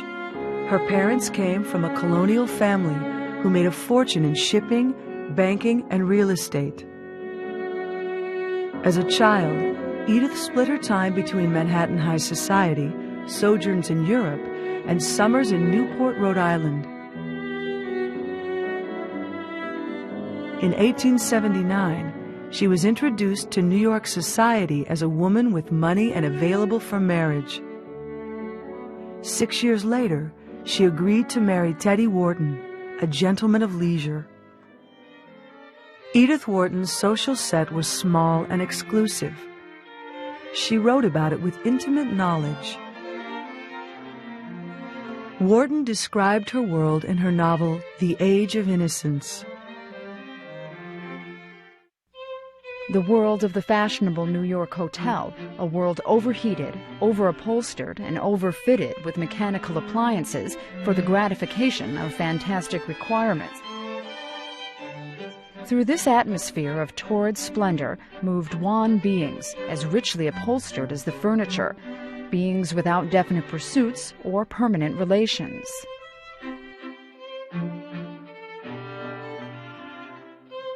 The dinners that Wharton describes, for example, in The Age of Innocence, were marvelous displays of wealth, enough food for a small army, and certainly for a lot of poor people, was wasted at these dinner parties. The lavishness and the money that was spent is just beyond our ken. Wharton's social circle frowned on writing as a career for a woman, but her husband's alcoholism and precarious finances convinced her to continue. She came into her own, writing about women trapped by social forces. Edith Wharton is, in some ways, a classic modern writer in that she's both inside of a privileged social situation and outside. We get an awful lot of our best writers from that excruciating condition of belonging and not belonging. Edith Wharton was very concerned with the fact that women were partly excluded from real participation in society because they owned no property. They were the property. One early social critic who recognized the predicament of upper-class women was the economist Thorstein Veblen. In his 1899 book, The Theory of the Leisure Class, Veblen condemns the pressure society places on women to remain merely ornamental. It grates painfully on our nerves to contemplate the necessity of any well-bred woman's earning a livelihood by useful work. It is not woman's sphere. Her sphere is within the household, which she should beautify, and of which she should be the chief ornament. This kind of thinking became typical of bourgeois or middle-class life, both in Western Europe in the 19th century, in Victorian England, and in the United States. To allow your wife to be the ornament of the household, the goddess, the priestess, was to proclaim to the world that you as her husband could earn enough money to support her in that style. In her novel, The House of Mirth, Edith Wharton personified the issue through her protagonist, Lily Bart. Lily confides to a close friend that women must dress to make the sale. If I were shabby, no one would have me. A woman is asked out as much for her clothes as for herself. The clothes are the background, the frame, if you like. They don't make success, but they are a part of it. Who wants a dingy woman? We are expected to be pretty and well-dressed till we drop. And if we can't keep it up alone, we have to go into partnership. Wharton explored not only the external pressures placed on women, but also the processes of her characters' minds. The psychological realism that Wharton employs in fleshing out Lily's character for us shows that she is a mass of confusion, worry. Wharton's characters are complex, with a consciousness of self.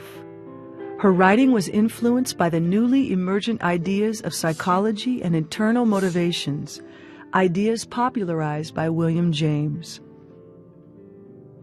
William James, I think, legitimizes an idea of the self as a locus of a lot of contradictions.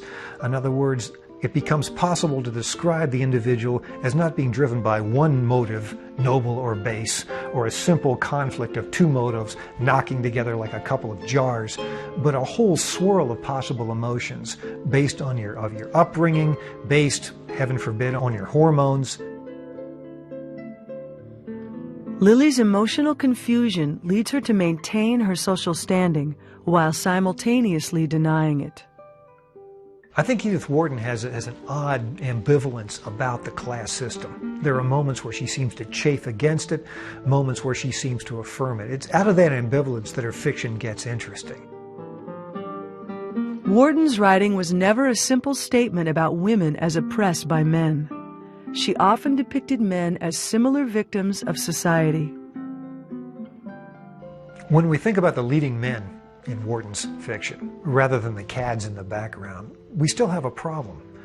These are people with a lot of personal charm and sometimes with a lot of moral force, but they often hesitate in ways which are excruciating just when women need them, just when they could break away from social habit and become something new and independent.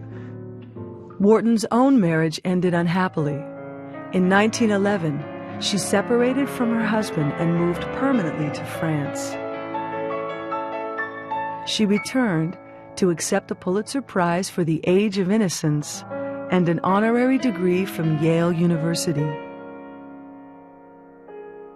Having written more than 50 volumes of novels and short stories, Wharton unlocked the parlor rooms of the Gilded Age.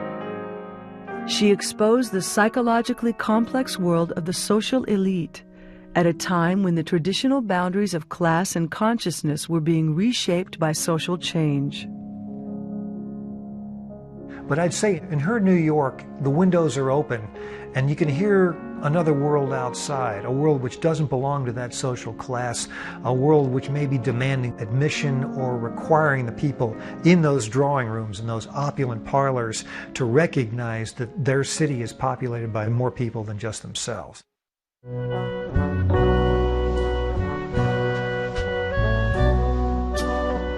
Not more than a few miles from Wharton's uptown Manhattan society, Jewish immigrants scraped out a living in the tenement slums of the Lower East Side.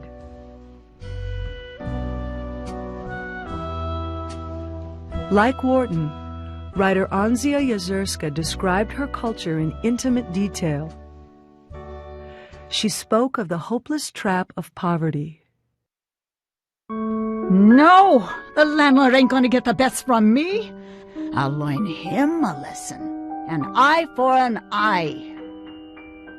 In Yazurska's short story, The Lost Beautifulness, her character Hannah saves pennies for months to paint her apartment, only to have the landlord raise the rent because of her improvements. Faced with eviction, she destroys her own hard work. With savage fury, she seized the chopping axe, began to scratch down the paint, breaking the plaster on the walls.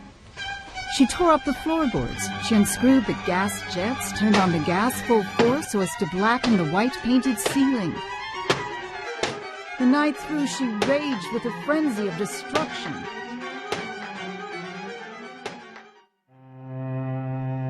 This demolished beauty, like her own soul, though killed, still quivered and ached with the untilled pain of life. Oy vey, she moaned, swaying to and fro. So much lost beautifulness.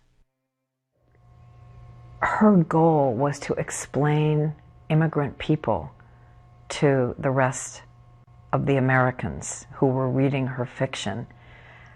And if we take as fact that the goal of social realism is to reform and to educate, then Anzia Yazurska is just as much of a social realist as Edith Wharton.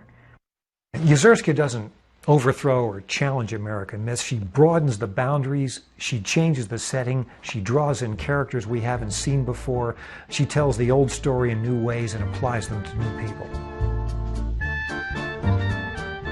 Yezierska wrote from her own experience as a Jewish immigrant, coming of age in the early 1900s in New York City's Lower East Side. The Lower East Side would have been an extremely crowded, bustling, noisy part of New York City. Immigrants lived in crowded tenement buildings. Generally speaking, a building might have only one tap with running water, one water closet for people to use. So the conditions of life were extremely unpleasant. Yezierska's story is really miraculous. She comes out of what they call a shtetl, which is a dirt-poor environment in Eastern Europe, one of those Jewish settlements where nobody has anything. She's dropped into New York City at the age of 15. She learns English quickly. She attends Columbia University, and somehow out of that background, she becomes a master of English prose. As a young woman, Yezierska struggled to find success in America. She toiled in the sweatshops while attending night school to be a stenographer. In her autobiography, Red Ribbon on a White Horse, she remembers looking for a job. Again and again I was told, no Jews wanted. But I had to have a job, so I kept on answering ads. I could not give up the hope that somewhere, in some office, it wasn't a crime to be born a Jew. Just as Yezierska criticized social injustice, she also celebrated the promise of the American dream. In her novel, Bread Givers, a young girl makes enough money to feed her family for one more day and basks in her joy. It began singing in my heart the music of the whole Hester Street. The pushcart peddlers yelling their goods, the noisy playing of children in the gutter, the women pushing and shoving each other with their market baskets. All that was only coloring noise before melted over me like a new, beautiful song. Bread Givers delves below the surface of the Lower East Side, examining the process of assimilation, a painful transition for traditional Jewish families. The crisis in the Bread Givers is a classic ethnic crisis. How much do you accommodate America? How much do you join the kind of social freedom and turmoil of the emerging United States without losing too much of your own ethnic identity, without losing family, without losing those relationships which both restrict you and at the same time sustain you?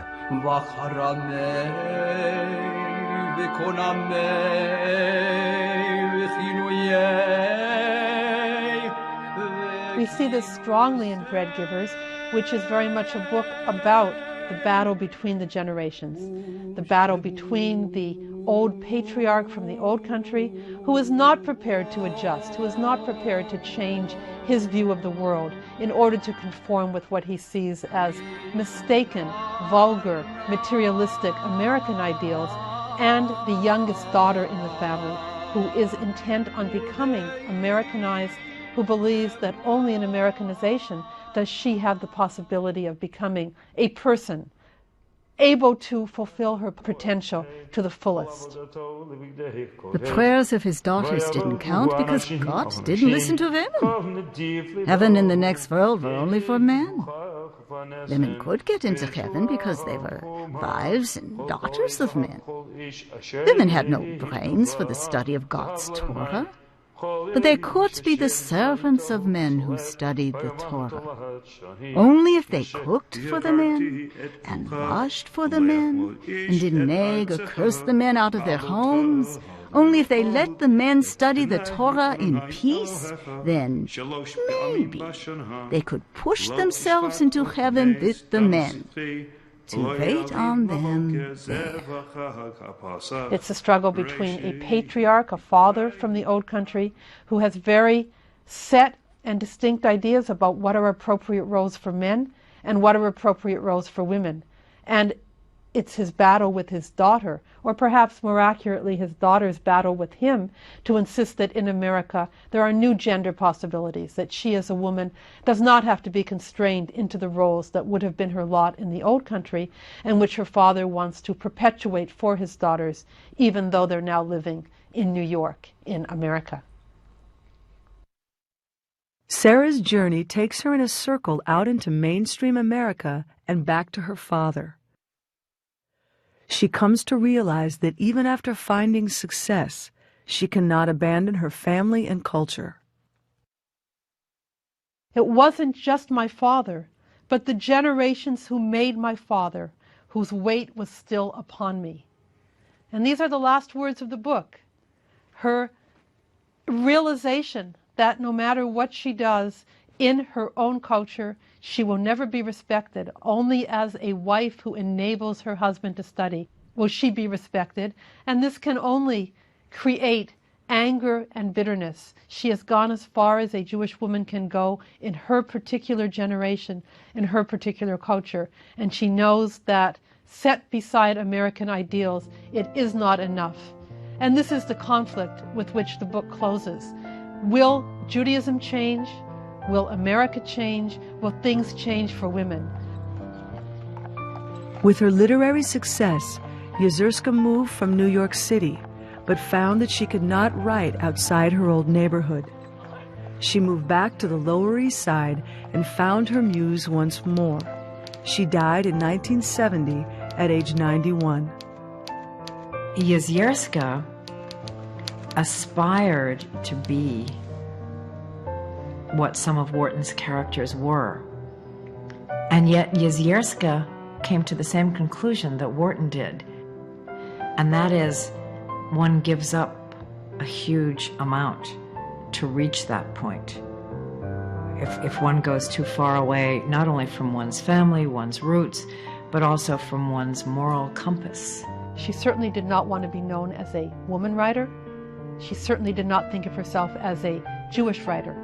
Yet the great irony of her life was that she achieved her success in America because of her otherness, her Jewishness, so that what made her of interest to American readers in her time, and to some extent even today, was the window she opened into American Jewish immigrant life. Drawing from the details of personal experience, Anzia Yezierska and Edith Wharton created works of social realism. Opening doors to their worlds, they expose the inconsistencies and inequities of American society in one of its most turbulent times. Their willingness to criticize without providing easy answers makes their writing as relevant now as when it first appeared in print. We hope that there never will be another time in our history when there is a social pyramid the way Wharton described it in New York. But we need to know about it. We need to know the struggles that people went through. I think there's an ongoing lesson that we can learn that culture is healthy if it's not static, if it's always changing, if it's always dynamic and new ways of looking at ourselves and describing and defining ourselves are at play.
I was talking to the screen and none of you could hear me or see me. All right, so I stopped the video, and this unit with the social realism, the video particularly for this unit, kind of focuses more on that difference between classes, and then also you see the real beginnings of the women's movement, which in a way really kind of starts with the Civil War.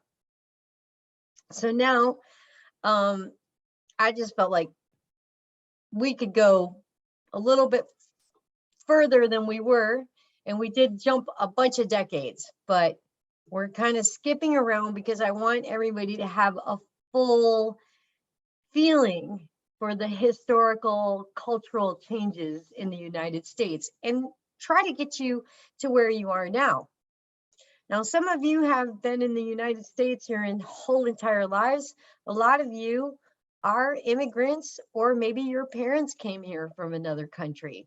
A lot of you.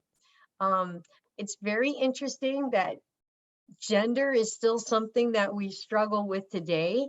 And as a matter of fact, in my last class, one of my students wrote about how, being from Haiti, his parents wanted him as a male to be a doctor, a lawyer, or an engineer. And all of the students in class who were also Haitian agreed. Oh, where is everybody? Hey, where is everybody? I don't see a lot of people here. I don't know if I should wait. We're here. Okay, Yes, no, I know. I hear you. Yes, I know. I'm just like, we lost a whole bunch of people. So I don't think that was a good experiment. I was hoping that was. We have 7 participants. Yeah, no, you all came back and I really, really appreciate it. But we lost a bunch of people. So unfortunately, that didn't work out to be too good of an experiment. But I'm glad that all of you came back. We got some more work to do and some reading to do. And I do want to go over your compelling speech assignment again. So I know a lot of people are, I'm very impressed with this class. I had a lot of people reaching out to me to make sure that they have the homework, they got the instructions, know when it's due. And so I'm very impressed with that. Now I have to make sure that I can get people to stick around for the whole class.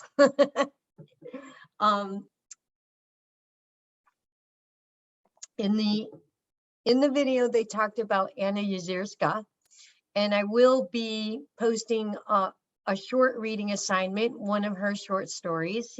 She's a fun writer. She just tells it how it is.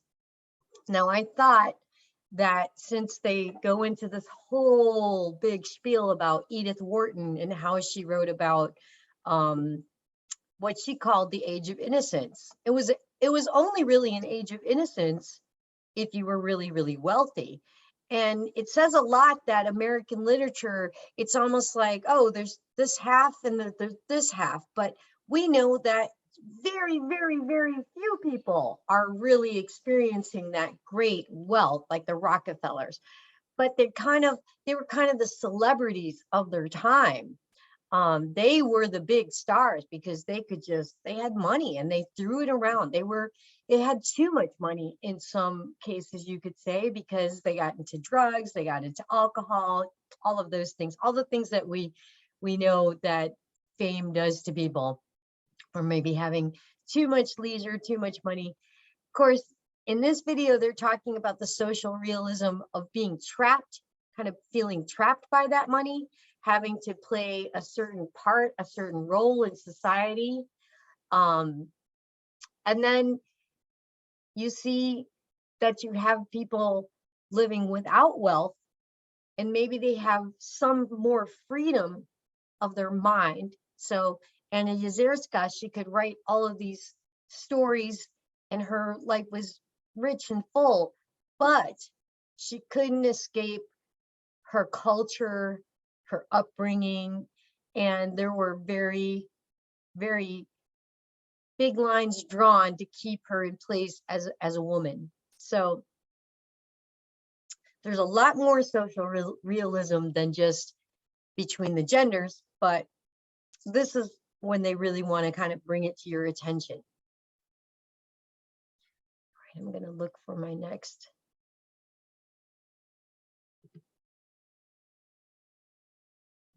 Give me a moment.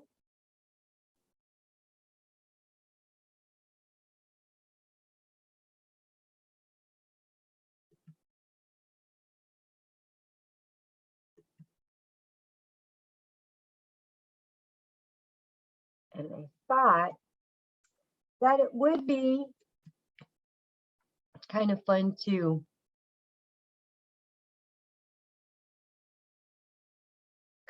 look at a little something from The Great Gatsby, which is another really famous American novel. And a lot of times, I don't know if they're still making high school students read it in America or not, but The Great Gatsby is one of those books that is known for also capturing what they call the Gilded Age, where you had these fabulously wealthy socialites. We have Elon Musk. I mean, we have Jeff Bezos and Elon Musk. It's that kind of wealth that we're talking about. People that could really just change the world with the kind of wealth that they had.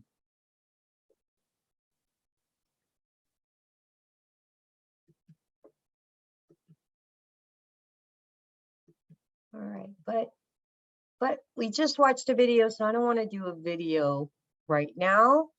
I think that what we'll do is we're going to read from the Bintel Brief. But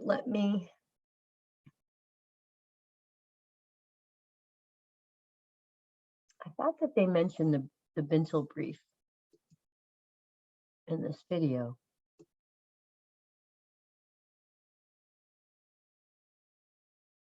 Maybe that was. All right. Well, I'll tell you what the Bintel Brief is all about. So, the Bintel Brief is a collection of letters.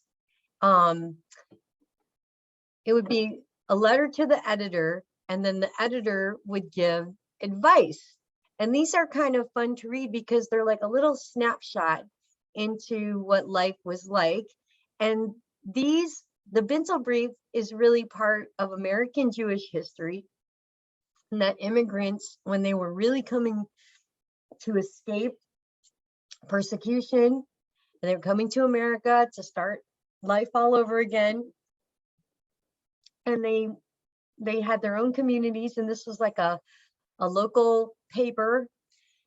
So just by reading these letters to the editor and then the answer of the editor, you get a really good glimpse into what life was like in America for them.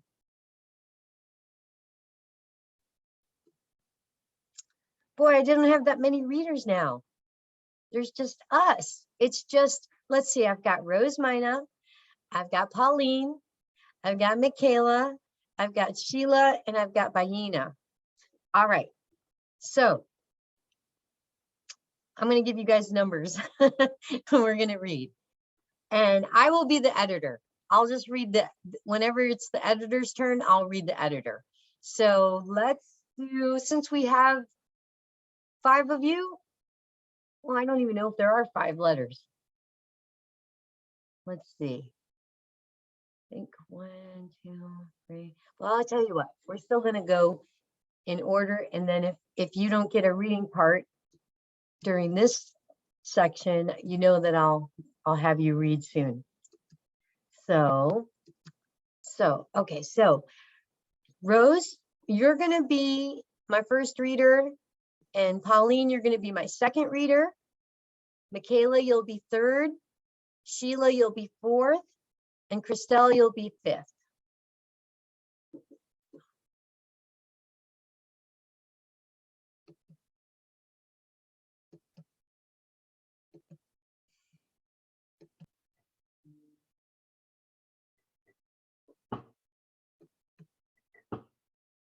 Okay, at least I can make it, if I make it bigger, it could be better. Hopefully everyone's on a big enough screen that they can read. Well, I'll just have to slide the screen around so we can see all the letters. All right, Rose, go ahead.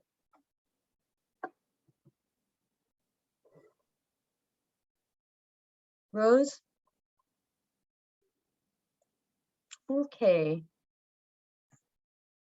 All right. I guess Rose is not quite in front of her screen at the moment. I can go, Pauline. Oh, Pauline, okay. All right, were you number 2? Yes.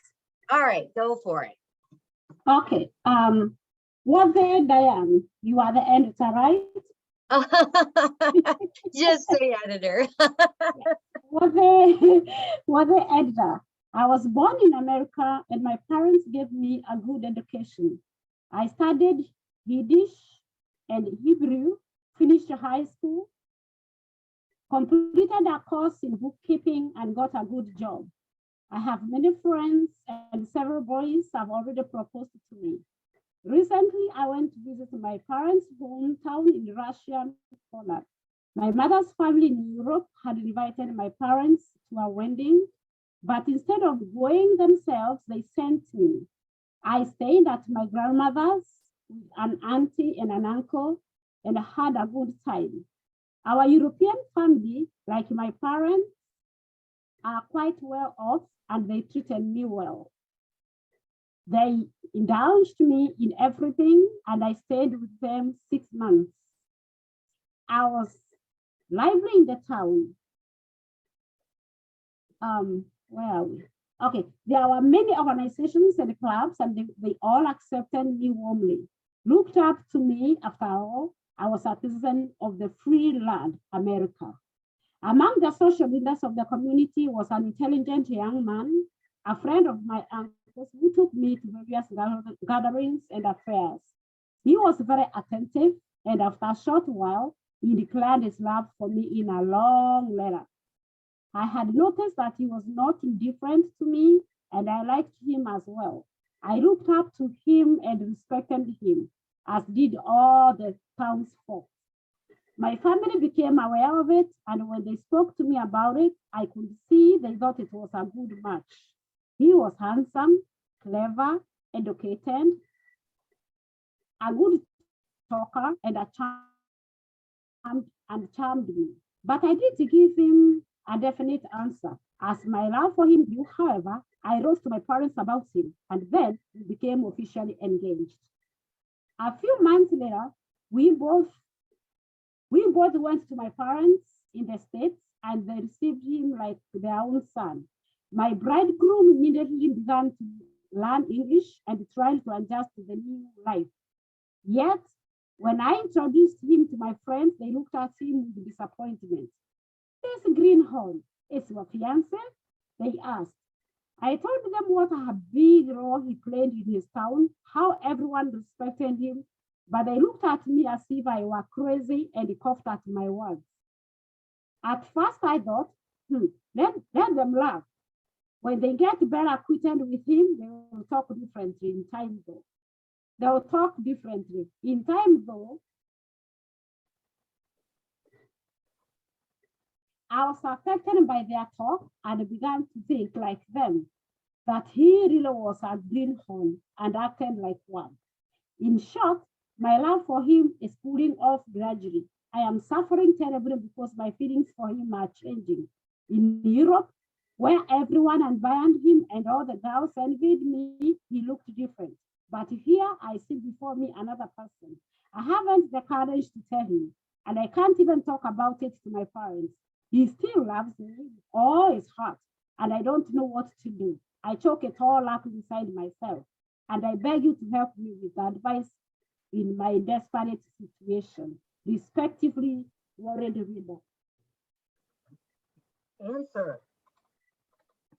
The writer would make a grave mistake if she were to separate from her bridegroom now. She must not lose her common sense and be influenced by the foolish opinions of her friends, who divided the world into greenhorns and real Americans. We can assure the writer that her bridegroom will learn English quickly. He will know American history and literature as well as her friends do, and be a better American than they. She should be proud of his love and laugh at those who call him greenhorn. I think that you could have this letter in any culture, with any immigrants, with any immigrant parents. That's what I think. Okay, and so who is my number 3 reader? iMessage is Michaela. I would have never seen it, but remember, I'm the one displaying that my screen won't load. I had sent you the screenshot on iMessage. Oh, okay. Then don't worry. Don't worry. All right. I'm not loading. Unless you can send me a screenshot on iMessage and I'll read it from there. That's okay. Well, that's okay. Next time. Next time. Well, so who is number 4? I am. Yay. You're up.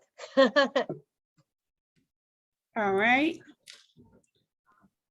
Allow me a little space in your newspaper, and I beg you, give me some advice to what to do. There are 7 people in our family, parents and 5 children. I am the oldest child, a 14-year-old girl.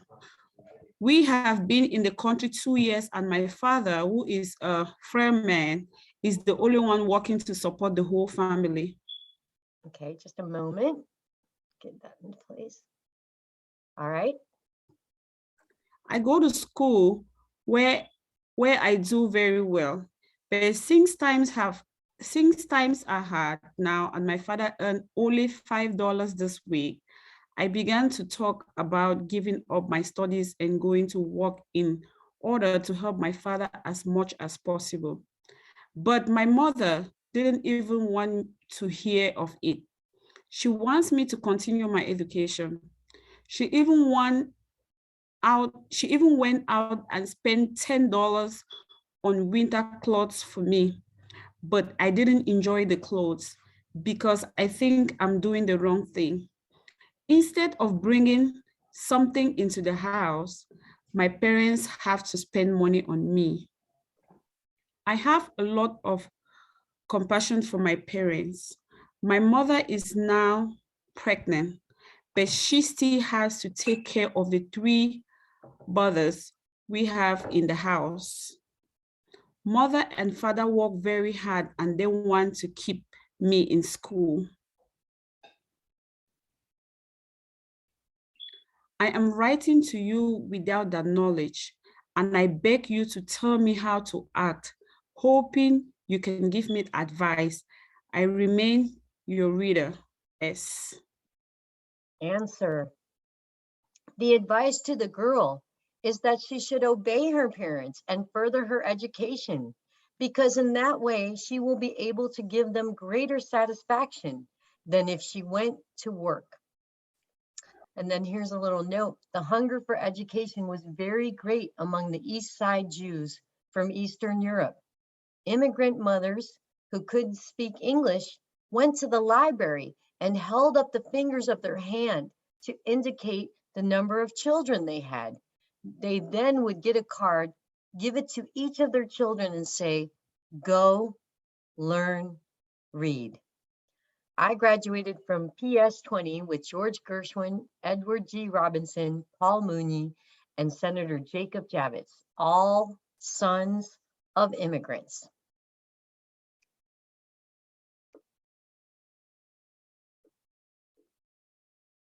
Okay, and I'm only going to need 1 more reader. So that worked out. Wait a minute. I feels like it skipped. Huh.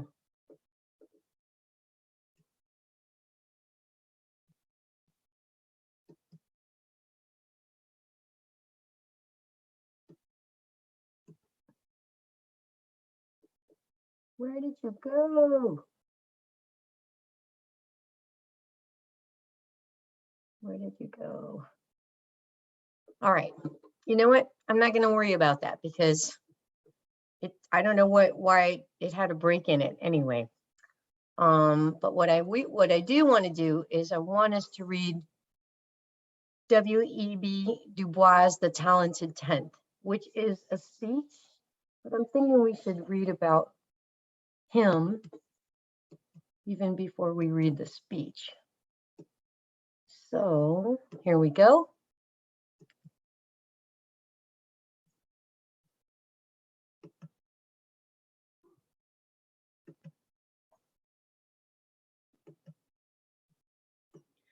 So this is a biographical sketch about W.E.B. Du Bois. And we're going to read a speech by him. Yeah.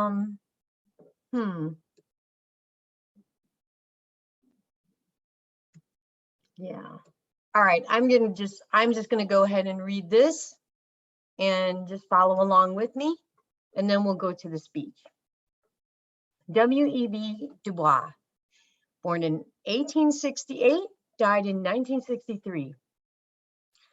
With the publication of The Souls of Black Folk in 1903, W.E.B. Du Bois emerged as the intellectual leader of a new generation of African American activists who broke with the leadership and views of Booker T. Washington, declaring that Blacks should no longer accept second-class citizenship and should instead fight for suffrage, which is the right to vote, civil equality, and the right to education. Du Bois sent out what at that time was a revolutionary call for change in the racial status quo. In doing so, he became simultaneously one of the most influential and controversial Black people in America. Born in Great Barrington, Massachusetts, Du Bois grew up far from the strife and racial divisions of the American South. Though he experienced discrimination as a child, it was not until he went south to attend Fisk University that he saw what he called a world split into white and Black halves, where the darker half was held back by race prejudice and legal bonds. Moved by the situation that he saw in the South, he decided to devote his life to fighting against racial prejudice and effecting legal and social change for Blacks in America. After graduating from Fisk, Du Bois went on to receive a Master's of Arts, a PhD from Harvard, and to pursue advanced study in the emerging field of sociology at the University of Berlin. When he returned to the United States in 1894, Du Bois found that in spite of his impressive academic record, he could not get a permanent position at a major research university because of his race. Instead, he took a position teaching subjects outside his areas of interest at Wilberforce, a small all-Black college in Ohio.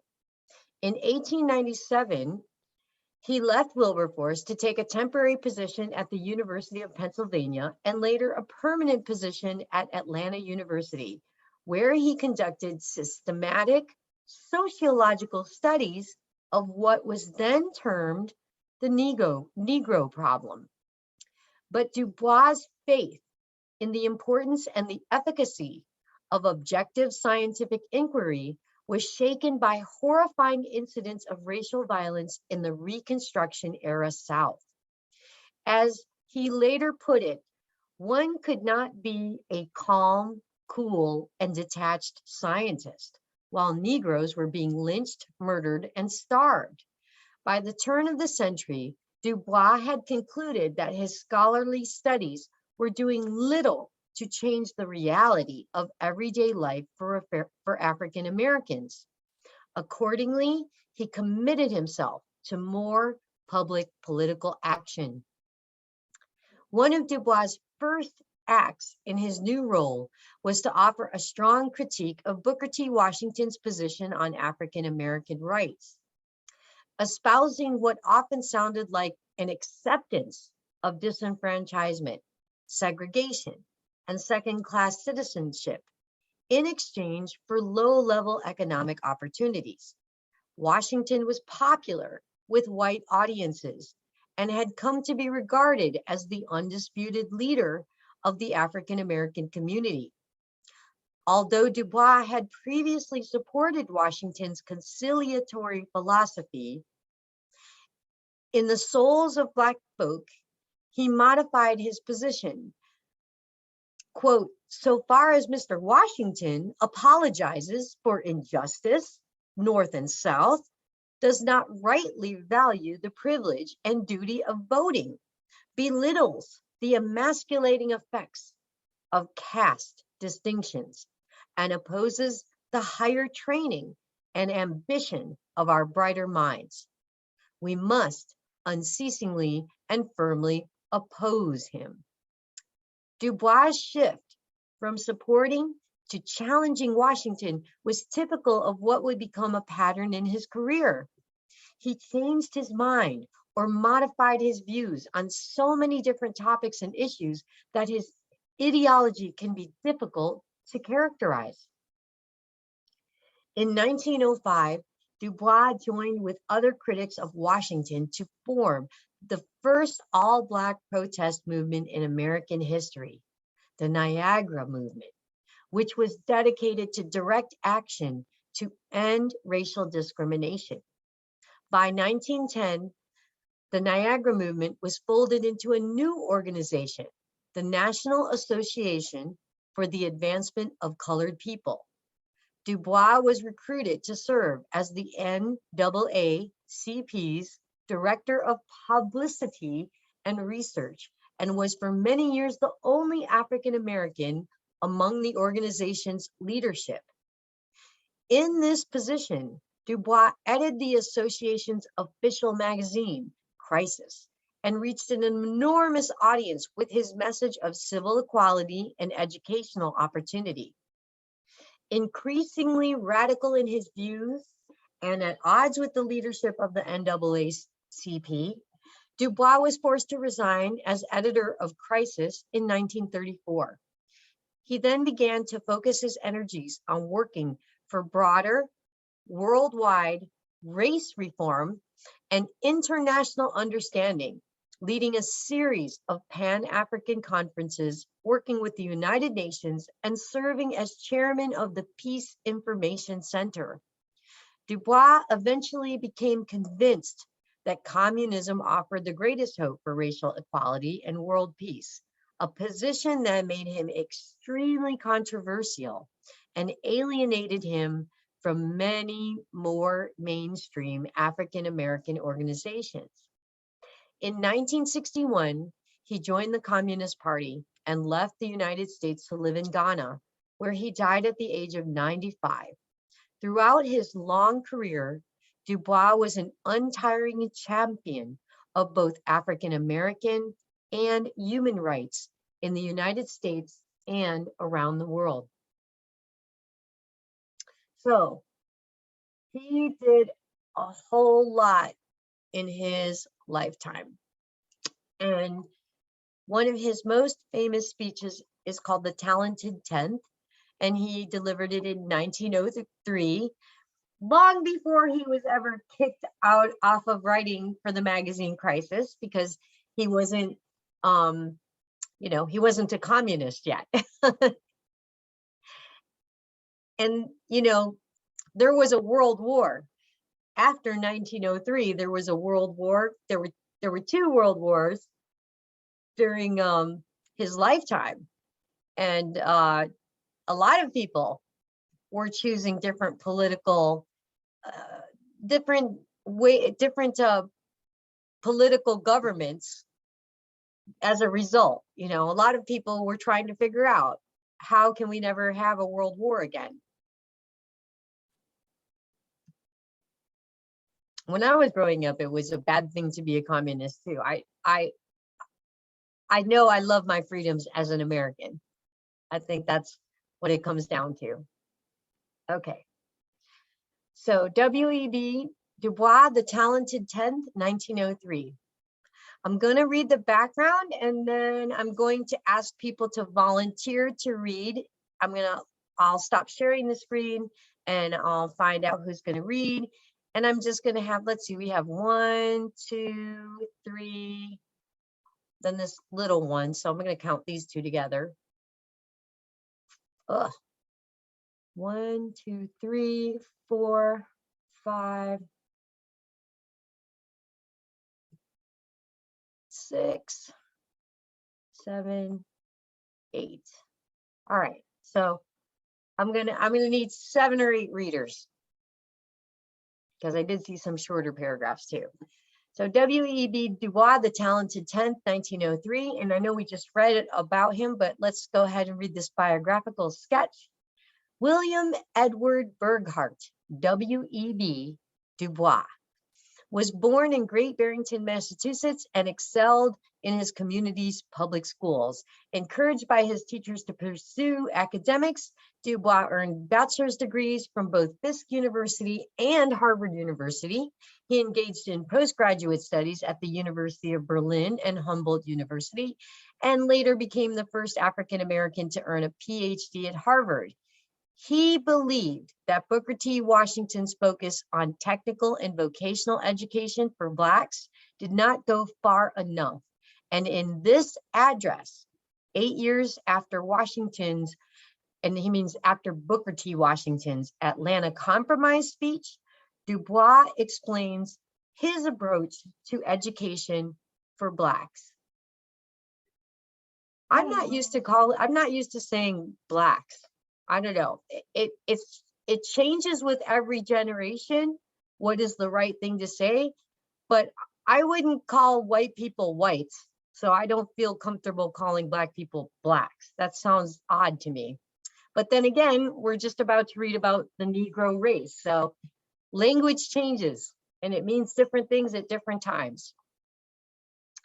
All right, now I'm going to find out who is going to read. I'll go. Pauline. Pauline will go. And who else will go? I'll share the screen again, but I just want to see who I've got. Oh, look at this. We have many more people now. That's good. I'm glad. All right, let's see. Britt, have you read? A little bit earlier, but I can read again. Okay, thank you. All right, so I know Pauline's going to read. Pauline, I'm going to make you 1 because you spoke up. Britt, I'm going to make you 2. So I only need 5 or 6 more people. Aina, will you read? Yes. Okay, you're going to be number 3. And Eliane, will you read? Sure. Great, you're going to be number 4. Okay. And let's see, I think one of the roses read and another one didn't. I don't know if I can read. Could you hear me? I can hear you, yes. Yay. Okay, you want to be number 5? Number 5, okay. All right, excellent. Thank you. And let's see, who can I get to be 6? How about Asheka? Asheka Boone? Are you available? Okay, maybe not. I know sometimes people are listening in and they can't. Yeah, I'm in the middle of cooking a late dinner. I'm sorry. That's okay. All right. So who else can we get? Michaela, you want to go again? Michaela? Yes, miss, I'm here, but how am I going to read it if my screen won't load? Oh, I forgot. I keep on doing this to you. Okay, I'm sorry. How about Marie? Marie St. Louis? Marie? All right, I'm not going to push my luck anymore. So, Sheila will read. Sheila. Oh, Sheila. Okay, all right. So you're going to be my number 6, right? Okay. Okay, I'll read the last 2 paragraphs. Let's do this. Thank you.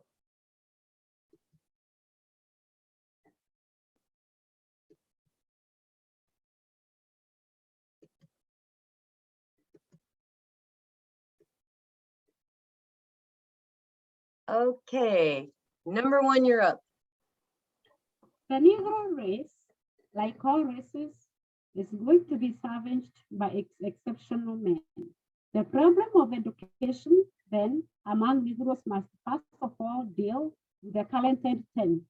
It is the problem of developing the best of this race that they may guide the mass away from the contamination and the death of wasps in their own and other races. If we make money the object of man trading, we shall develop money makers, but not necessarily men. If we make technical skill the object of education, we may possess artisans, but not in nature men. Men we shall have only as we make manhood the object of the work of the schools. Intelligence, broad sympathy, knowledge of the world that was and is, and of the relationship of men to it. This is the curriculum of that higher education which must underline true life. Okay. And reader two, do It is the both fashion paragraphs. of okay. Thank It's you. the fashion of today to say that with freedom, Negro leadership should have begun at the plow and not in the Senate. A foolish and mischievous lie. 250 years that Black served toilet at the plow, and yet that toiling was in vain. Oh, he moved it. So the Senate passed the war amendments in 250.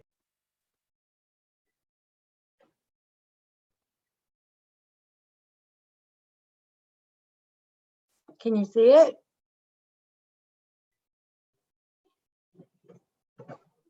I think we lost you. I'm not sure what happened. Every time I read my off, yeah, your microphone's giving you. Now my screen is loading. Oh, okay. All right. Just sit tight. We're gonna skip you for now.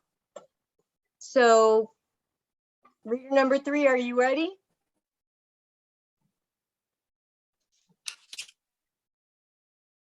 Yes. Thank you. Do these 2 paragraphs. Thank you. It is the fashion of today to say that with freedom, Negro leadership should have begun at the plow and not in the Senate. Foolish and mischievous lie. 250 years that Blacks served toilet and plow, and yet it's blurry. Okay. And yet that toiling was in vain till the Senate passed the war amendment. In 250 years more, the half-free started of today may toil at his plow. Sorry, but unless he had political right and with justly guarded civic status, he will still remain the poverty-stricken and ignorant plaything of rascal that he now is. This all sane men know, even if they dare not say it. All men cannot go to college, but some men must. Every isolated group or nation must have its use, must have for the talent few centers of training where men are not so mystified and befuddled by the hard and necessary toil of earning a living as to have no aim higher than their bellies, and no God greater than gold. This is true training. And I'm sorry, I wear glasses, but sometimes I see the screen is like a little You're blurry. doing fine. It's okay. Okay. You're doing fine. This is true training.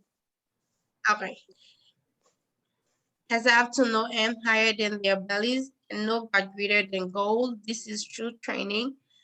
And thus, in the beginning, we were the favored sons of the freedom train, and so they did begin. They founded colleges, and up from the colleges shot normal teacher preparation school, and out from the normal school went teachers, and around the normal teachers clustered other teachers to teach the public schools. Thank you. And then reader number 5, these 2 paragraphs.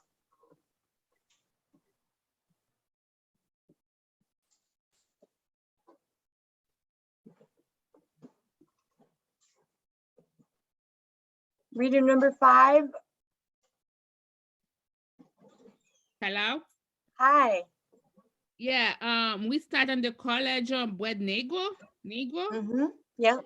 The college with Negro is as he often to be the group leader, the man who set the ideas of the community where he lives, direct his thought and heads his social movement. In it, Hadley, he argued that the Negro people need social leadership more than most groups. It has forever been in the furnishing of teachers that the Negro College has found its peculiar function. Few persons realize how vast at a work, how mightily a revolution has been thus accomplished to furnish 5 million and more of ignorant people with teachers of their own race and blood. In one generation was not only a very difficult undertaking, but very important one, in that it placed before the eyes of almost every Negro child and it attainable ideal. It brought the masses of the Black the contact with a modern civilization, made Black men the leaders of their communities and trainers of the new generation. And this was college, where Negroes were first teachers and then teachers of teachers. And here it is that the broad culture of college work has been of peculiar value. Knowledge of life and its wider meaning has been on the point of the Negro's deepest ignorance. And the sending out of teachers whose training has not been simply for breadwinning, but also for human culture has been of inestimable value in the training of these men. Thank you. Very good. Reader 6. The main question so far as the Southern Negro is concerned is, what under the present circumstance must a system of education do in order to rise the Negro as quickly as possible in the scale of civilization? The answer to this question seems to be clear. It must strengthen the Negro's character, increase character, increase his knowledge, and teach him to earn a living. Now, it goes without saying that it is hard to do all these things simultaneously or suddenly, and that at the same time, it would not do to give all the attention to one and neglect the others. We could give back boys' traits, but that alone will not civilize a race of ex-slaves. We might simply increase their knowledge of the war, but this would not necessarily make them wish to use this knowledge honestly. We might seek to strengthen character and purpose, but to what end if these people have nothing to eat or to wear? A system of education is not one thing, nor does it have a single definite object, nor it is a mere matter of schools. Education is that whole system of human training within and without the schoolhouse walls, which molds and develops men, There must be teachers and teachers of teachers, and to attempt to establish any sort of a system of common and industrial school training without first, and I say first advisedly, without first providing for the higher training of the very best teachers, it is simply throwing your money to the winds. Schoolhouses do not teach themselves. Piles of bricks and mortar and machinery do not send out men. It is the trained, living human souls, cultivated and strengthened by long study and thought, that breathes the real birth of life into boys and girls and make them human, whether they be Black or white, Greek, Russian, or American. Very good, thank you. And then, did I get a 7th reader? No. No, okay, I'm gonna go ahead and read the rest then. I would not deny, or for a moment seem to deny, the paramount necessity of teaching the Negro to work, and to work steadily and skillfully, or seem to depreciate in the slightest degree the important part industrial schools must play in the accomplishment of these ends. But I do say, and insist upon it, that it is industrialism drunk with its vision of success to imagine that its own work can be accomplished without providing for the training of broadly cultured men and women to teach its own teachers and to teach the teachers of public schools. I am an earnest advocate of manual training and trade teaching for Black boys and for white boys too. Not mentioning women though, is he? I believe that next to the founding of Negro colleges, the most valuable addition to Negro education since the war has been industrial training for Black boys. Nevertheless, I insist that the object of all true education is not to make men carpenters, it is to make carpenters men. There are two means of making the carpenter a man, which each equally important.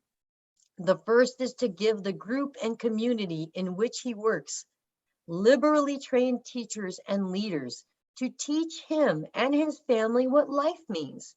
The second is to give him sufficient intelligence and technical skill to make him an efficient workman. The first object demands the Negro college and college-bred men, not a quantity of such colleges, but a few of excellent quality, not too many college-bred men, but enough to leaven the lump, to inspire the masses, to raise the talented 10th to leadership. The second object demands a good system of common schools, well taught, conveniently located, and properly equipped. Men of America, the problem is plain before you.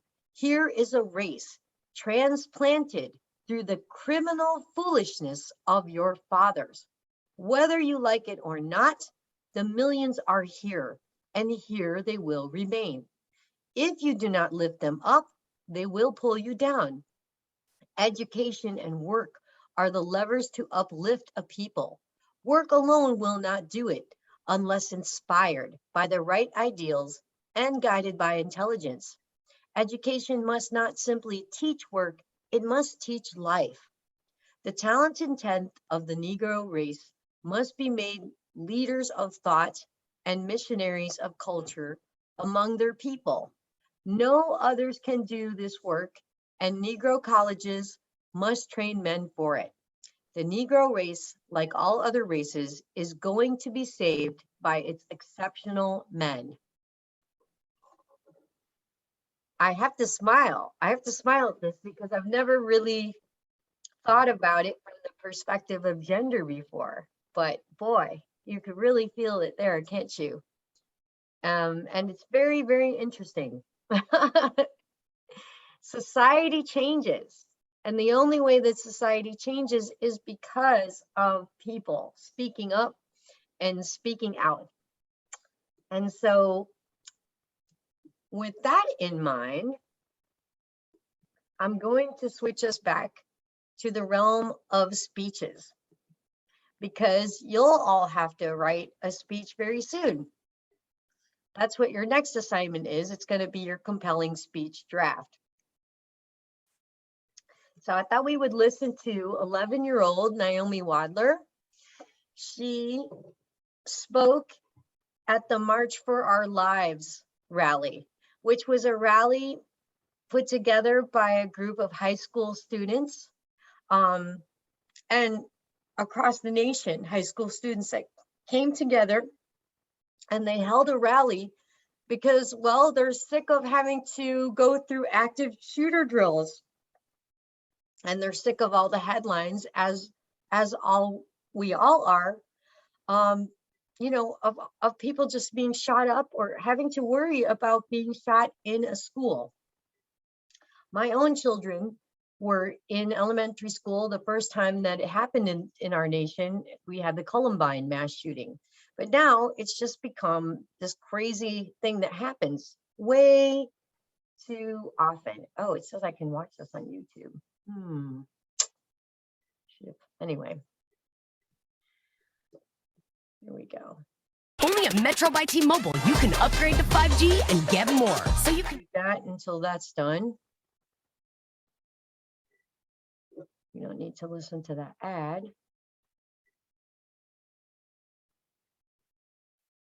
Okay.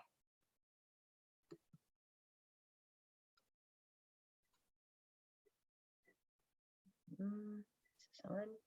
Hope so.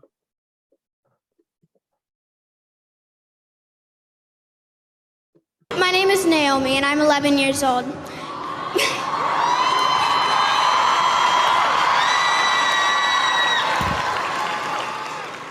Me and my friend Carter led a walkout at our elementary school on the 14th.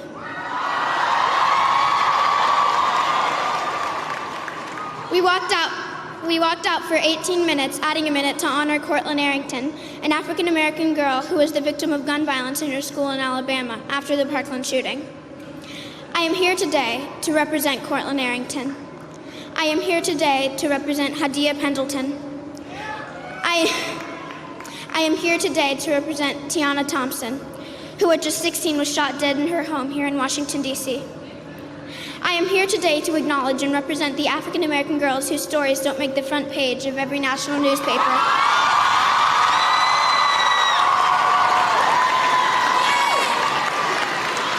Whose stories don't lead on the evening news. I represent the African-American women who are victims of gun violence, who are simply statistics instead of vibrant, beautiful girls that full of potential.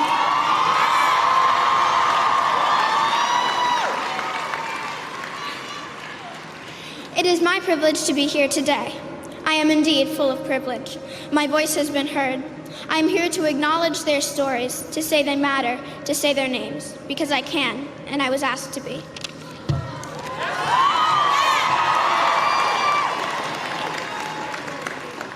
For far too long, these names, these black girls and women, have been just numbers. I'm here to say never again for those girls too.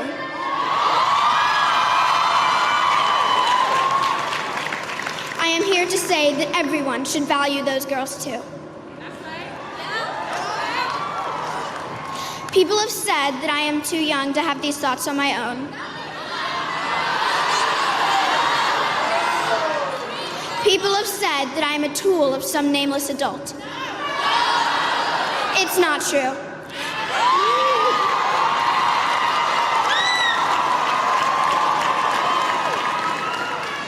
My friends and I might still be 11, and we might still be in elementary school, but we know life isn't equal for everyone, and we know what is right and wrong.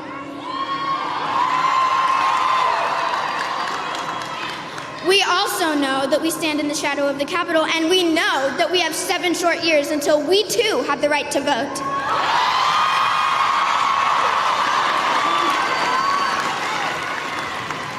So I am here today to honor the words of Toni Morrison. If there is a book that you want to read but it hasn't been written yet, you must be the one to write it. I urge everyone here and everyone who hears my voice to join me in telling the stories that aren't told. To honor the girls, the women of color who were murdered at disproportionate rates in this nation. I urge each of you to help me write the narrative for this world and understand so that these girls and women are never forgotten. Thank you. Hey, NBC News viewers, thanks for checking out our YouTube. Okay.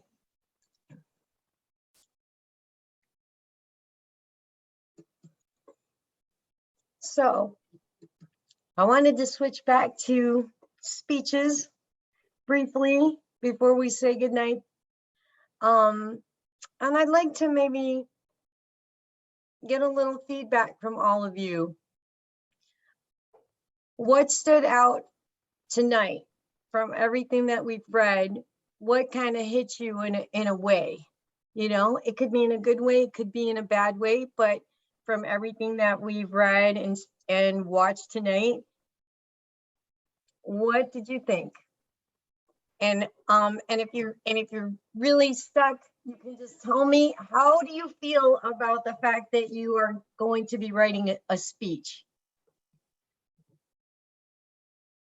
And I'm going to start by, someone has just iPhone, and I've asked you to unmute.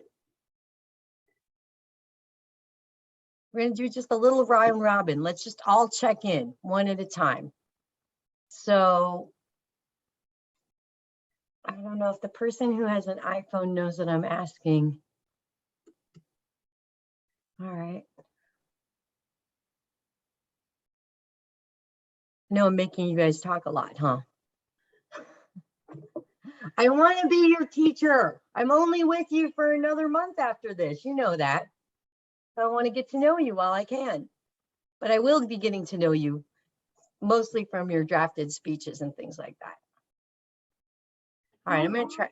Oh, Pauline. So what hit you tonight? What'd you think? What hit me is how much language has been used to talk, to pass information, to compel, and to bring out the injustice. Yeah, yes.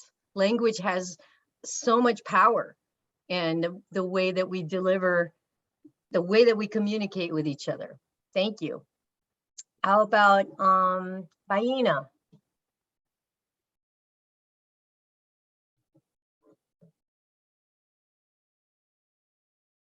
I think I'm trying to, maybe I'm asking people a little bit too late in the evening to be energized. Anybody else? Volunteer.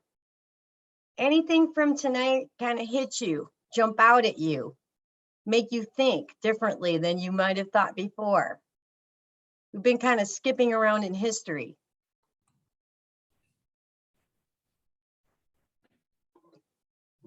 Okay. Can I ask a question?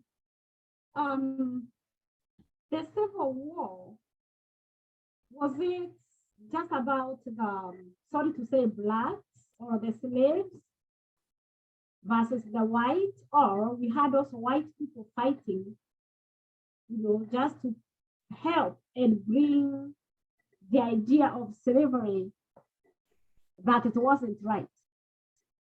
Oh yeah, yes.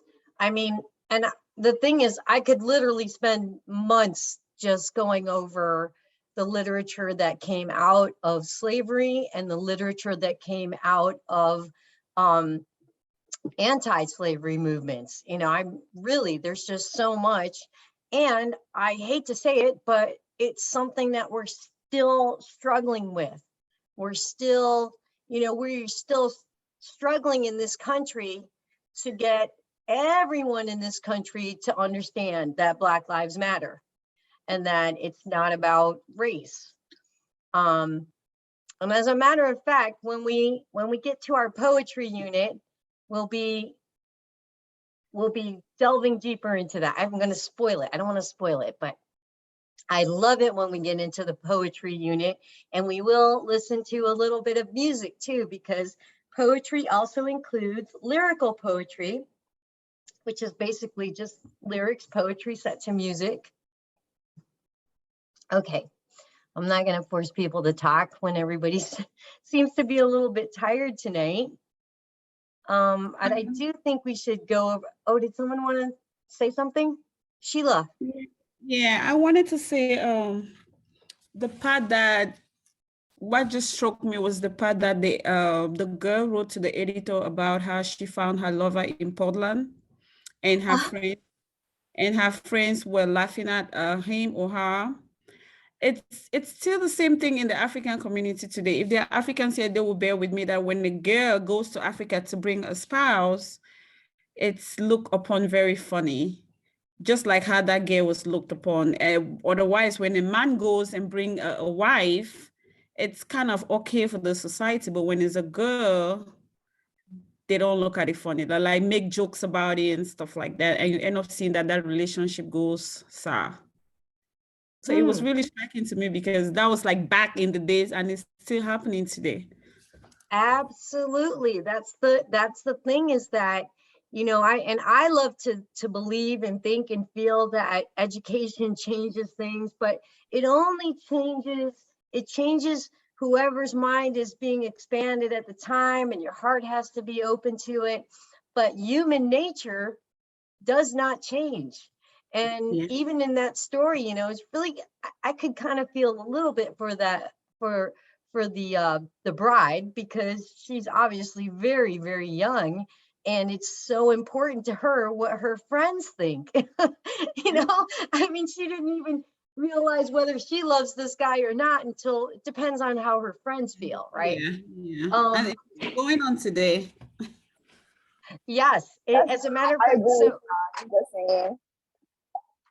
Oh, Michaela, you had something Yeah, to I was saying, I don't know who was talking, the girl, her name, but I agree completely with her saying, because I still see it happen in today's society, and it's just crazy. Like people, like women, some women, not all, some, they think more about what other people think than what they should think about themselves if they really want to be with that person. Yes, I think that's something that plagues a lot of young people. And then you're right, there are some people who never grow out of that mindset, right? And they're looking for those likes and clicks. Then in this generation. Yeah. I am both of my parents come from immigrant families. My mom's first generation, my dad's second generation, and my dad's side of the family is from Czechoslovakia, and my mother's side of the family is from the Philippines. And in the Philippines, if you were going to marry somebody who just came over from the Philippines, you would say they're fresh off the boat. So in that story that we read, that little letter that we read, she was saying that her friends were calling her Polish Russian bridegroom, they were calling him a greenhorn. I don't know the term greenhorn, but I'm sure it means the same thing as fresh off the boat. Yeah. Exactly. All right. I thought that I should probably just go over the compelling speech assignment. I had a couple more speeches that I wanted to show you guys, but I know that everybody's been patient. I've been very happy with all of the reading. I appreciate it. I really do. It's good to hear each other's voices. Also, I'm going to get the syllabus up real soon. I appreciate you being patient about that. I'm going to get the syllabus out to you, but I can tell you right now that you will have a final project. And in the final project, you don't have to give a live speech. You don't have to read a story live, but you will have to do it on a video recording. And we will be sharing the video recordings for our final project.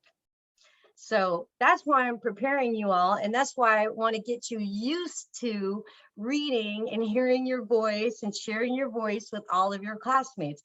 Even though you're not going to have to do it live, I've already learned that when I give this assignment, I always get a few students calling me and just saying, can I just write something, or a lot of people are very nervous about having their face and reading something or delivering a speech, but I want to get you all used to it because you're going to be nurses and you're going to have to speak up.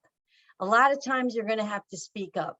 And it's really good that you're identifying, and the universal themes in literature is often to show us the difference between right and wrong, make us think about what is really right, what is just plain wrong.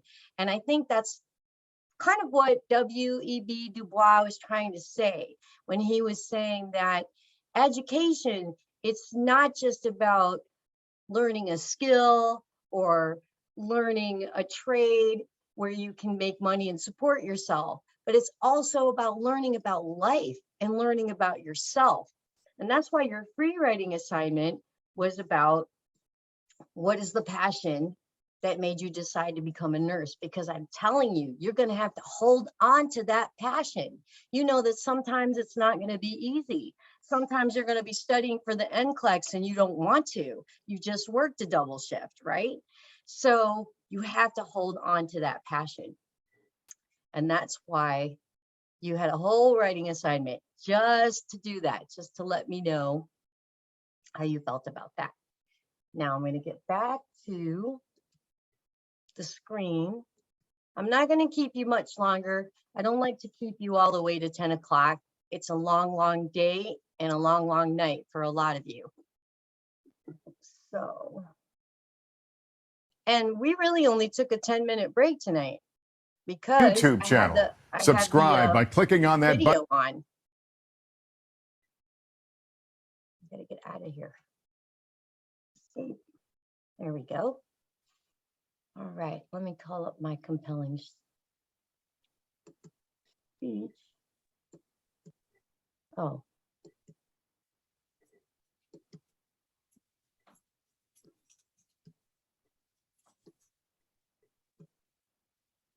And I want to thank everybody who already was here last week when we went over compelling speech.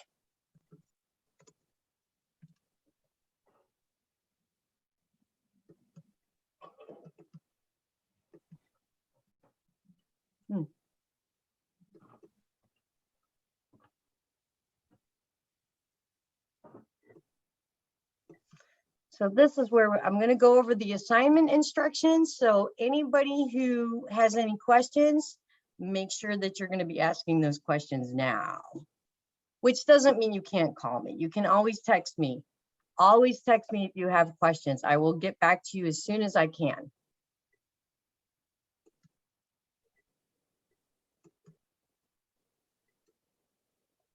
All right. Does everybody understand what I meant by this saving the format? I'll go over it. So, oh my goodness, my speech, my screen is, all right. American Literature Workshop. Well, it says 1, but I'm gonna have to change that because I gave you a different assignment. Might as well change it now. Workshop 2. Question. So from my understanding, so I turned in the first assignment. You say you changed it. So should I just tweak what I've done? Okay, so did you do this assignment? The initial assignment, yes, ma'am. You did the compelling speech instead of the free writing assignment? The paperwork I got the first time said compelling speech, even though you said free writing, so I kind of just did a speech. It's okay. And I read the topics, so. All right. Well, but I turned it in. I'll look at it and we'll figure it out. So what happened is that the first time that we had class, I had so many technical difficulties and I just didn't feel like you got enough of a class to where I thought I should have you start on this. We didn't get to go over the assignment really. So I didn't want to start you off with that when I didn't really get to go over it with you. But if you did it, don't worry, because you were supposed to, this is a draft. This will be you can save that as your first draft, and I'll accept that. All right. So this first part is just about how you save it. And actually I'm gonna add draft. All right. Your assignment is to write out a mini speech. Now I said mini speech because we have been reading some speeches and we have been reading some long speeches. You've been listening to some. If you listen to a TED Talk, it's usually like a 20-minute speech. That's a lot of words. It takes a long time to write a big speech. For your final project, you have a requirement that you have to have a minimum of 3 minutes for your final project video. And you would be surprised at how much you can say or how much you can read in 3 minutes. So your assignment is to write out a mini speech. In your writing, use at least 2 of the building blocks that we reviewed in class. And that we reviewed it in class, but I also sent it, and I will send it again if you need it. The building blocks, or the 6 techniques of compelling speech. Your assignment should demonstrate that you understand how these building blocks are used. Apply these strategies and inject some passion into your words. What you have to say is important, right? Make your audience hear how important your topic is. I am really looking forward to reading how you will use these building blocks to convince your audience to believe in your message. You may use any of the topics from our free writing exercise. See, that is why I didn't give this assignment, because last Monday, we were supposed to have the free writing exercise while we were in class. So instead, I gave it to you as your first assignment. So you use what you did in your free writing to help you write this speech. Please write at least 2 full paragraphs. You may write as many paragraphs as you want or need in order to get your message across. In order to help you complete this assignment, I am also giving you access to all of the materials we explored in class and a few extra examples. So under resources here, I did, once again, come on. It doesn't want to click for me. I did put a link to the compelling speech again, the techniques. And I did a little video from Jane Hirschfield about the concept of metaphor, one of the most powerful forms of figurative language. And then there was a video by Camille Langston about deliberative rhetoric. The I Have a Dream speech by Dr. Martin Luther King is filled with examples of metaphor and anaphora. It's got a lot of technique in it, the I Have a Dream speech. So there's all these other links that you can look at, including I even have the March for Our Lives speech that we just watched. Oh, and How Can We Win by Kimberly Jones. This is an interesting speech because it's something that she did in the moment and it went viral. It's called How Can We Win? That one's only a few minutes long. Does anybody have any questions about the compelling speech assignment? I think maybe if I put up the article and share that again, you might have more questions. So let me do that. Because the main thing that you have to remember when you're writing this speech is that I want you to use at least 2 of these techniques. 6 techniques for clear and compelling speech. And you look at the article yourself, but we'll just go over them really quickly. You've got building block number 1, which is breathless sentences or phrases. That's more about writing in such a way that when you speak it, it's going to come out short, staccato, in a hurry. Building block number 2, speaking in threes. That's the idea of when you list things in a group of 3, it really stays in the human mind. There's something that we really like about groups of 3s. Building block number 3, balanced statements. We're looking to the future, not the past. We're working together, not against one another. So it's this idea of, it doesn't have to be opposites, but it ask not what your country can do for you, ask what you can do for your country.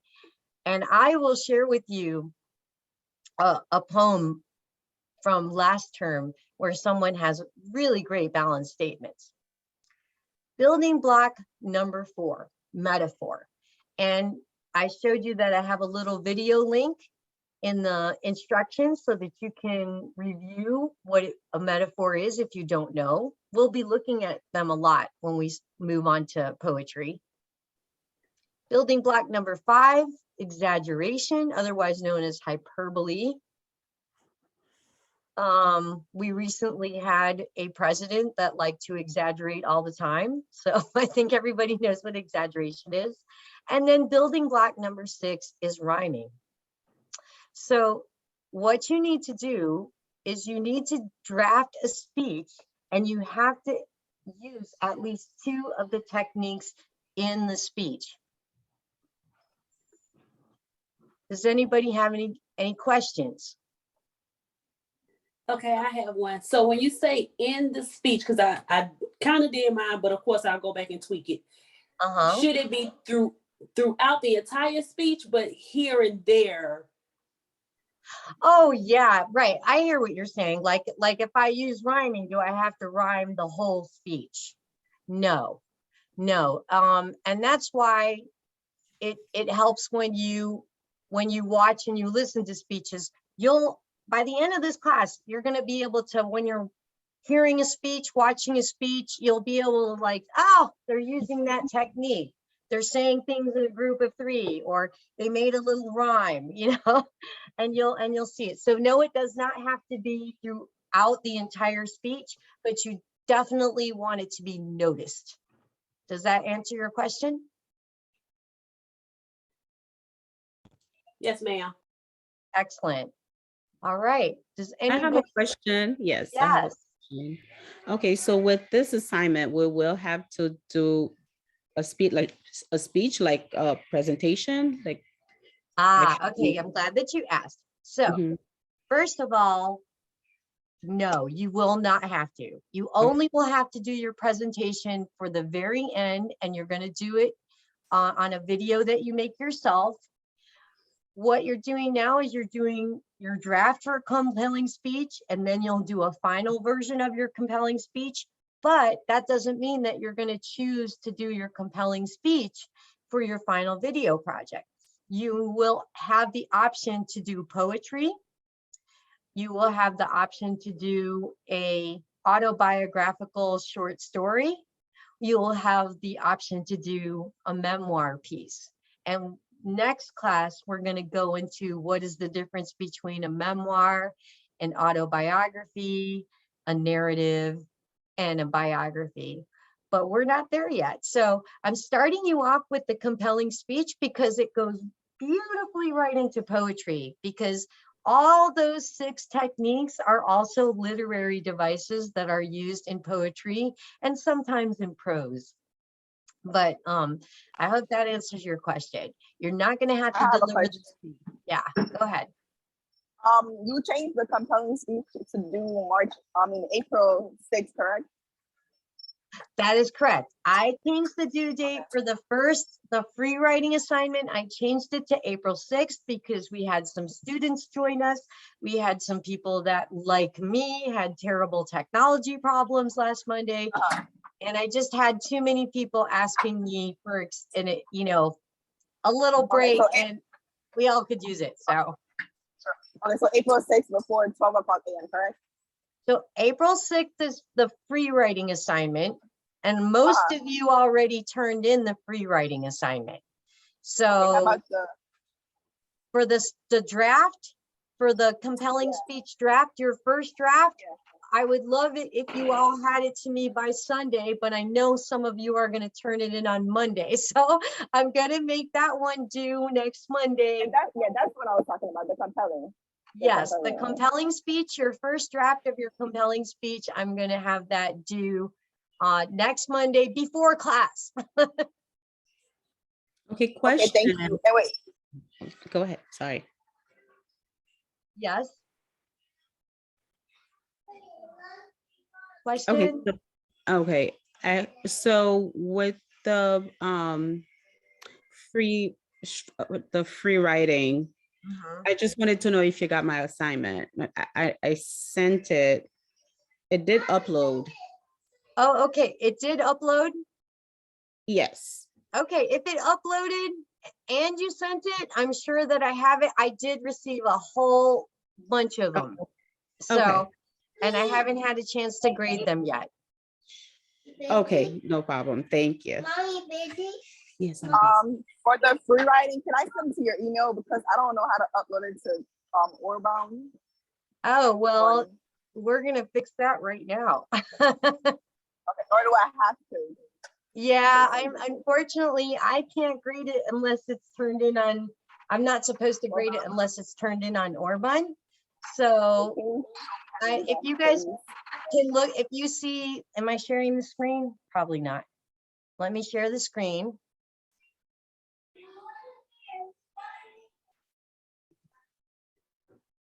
Okay, and I know that sometimes your view looks a little bit different than mine, but as you can see, this is our class. There's the Zoom link. And here are the two assignments that are up, free writing and the speech. So the assignments are always going to be on that announcement page. I'll keep assignments here. So if you click on the assignment and you go down, you're going to have, now you're seeing the teacher view, and I didn't grade anybody yet, so I'm not showing anybody's grades, but it's good because I wanted you to see that you will have a button like this. This is the list of everybody you got. Just let me see, like 6 or 7 people. Oh, I was just trying to I'm see. not putting the whole, I'm not putting everybody up. Oh, okay, gotcha. Yeah. I was looking at the list, looking for Because my I name. wasn't trying to show everybody. I was, but luckily I haven't graded anybody because that would be embarrassing if I did. I don't want to do that to people. All right. So what happens when you go to Orban and you're trying to submit your homework, you're going to hit upload file. And then you're going to hit choose file. And then like anything, you would choose whatever file you want to upload to there. I'm gonna I'll just put something up there and then I'll delete it. So I'm putting this there, and then I have to select it, and then you can see it's there. So a lot of times we like hit upload instead of choose file, and that'll be confusing for you. You have to hit the choose file first, and then you have to give it a moment and make sure it's actually there.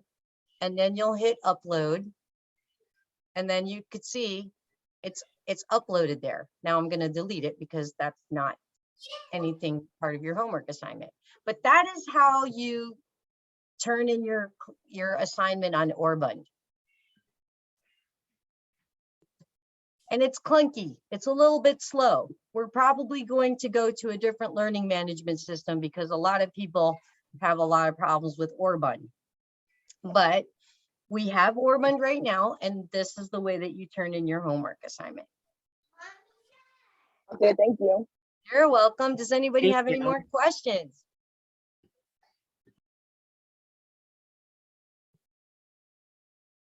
Okay. I am very happy and satisfied, and we'll probably listen to more speeches, and of course we're going to do more reading. This is American literature. Thank you for coming tonight and staying as long as you have, and I will see you on Monday. Okay. Thank you. Good night. Good night. Good night. Thank you. Oh, Professor, for attendance, you said text you? I did. If you texted me, right? I'll do that right now. Like text Okay, you. do it now. Oh, miss, now, for last like- week, Monday. Oh, go ahead. Sorry. Text you directly or?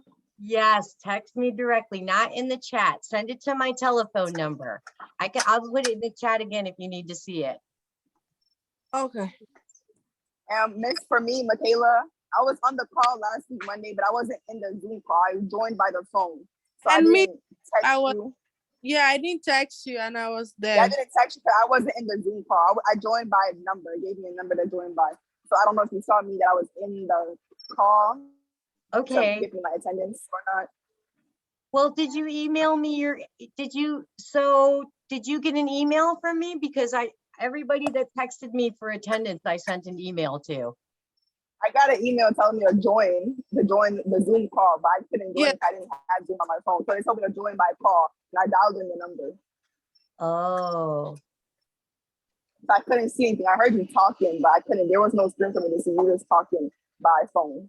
Okay, well, okay, Michaela, then I'm gonna remember that I'll make sure that I have it right in attendance. Thank you for letting me know. Okay, thank you.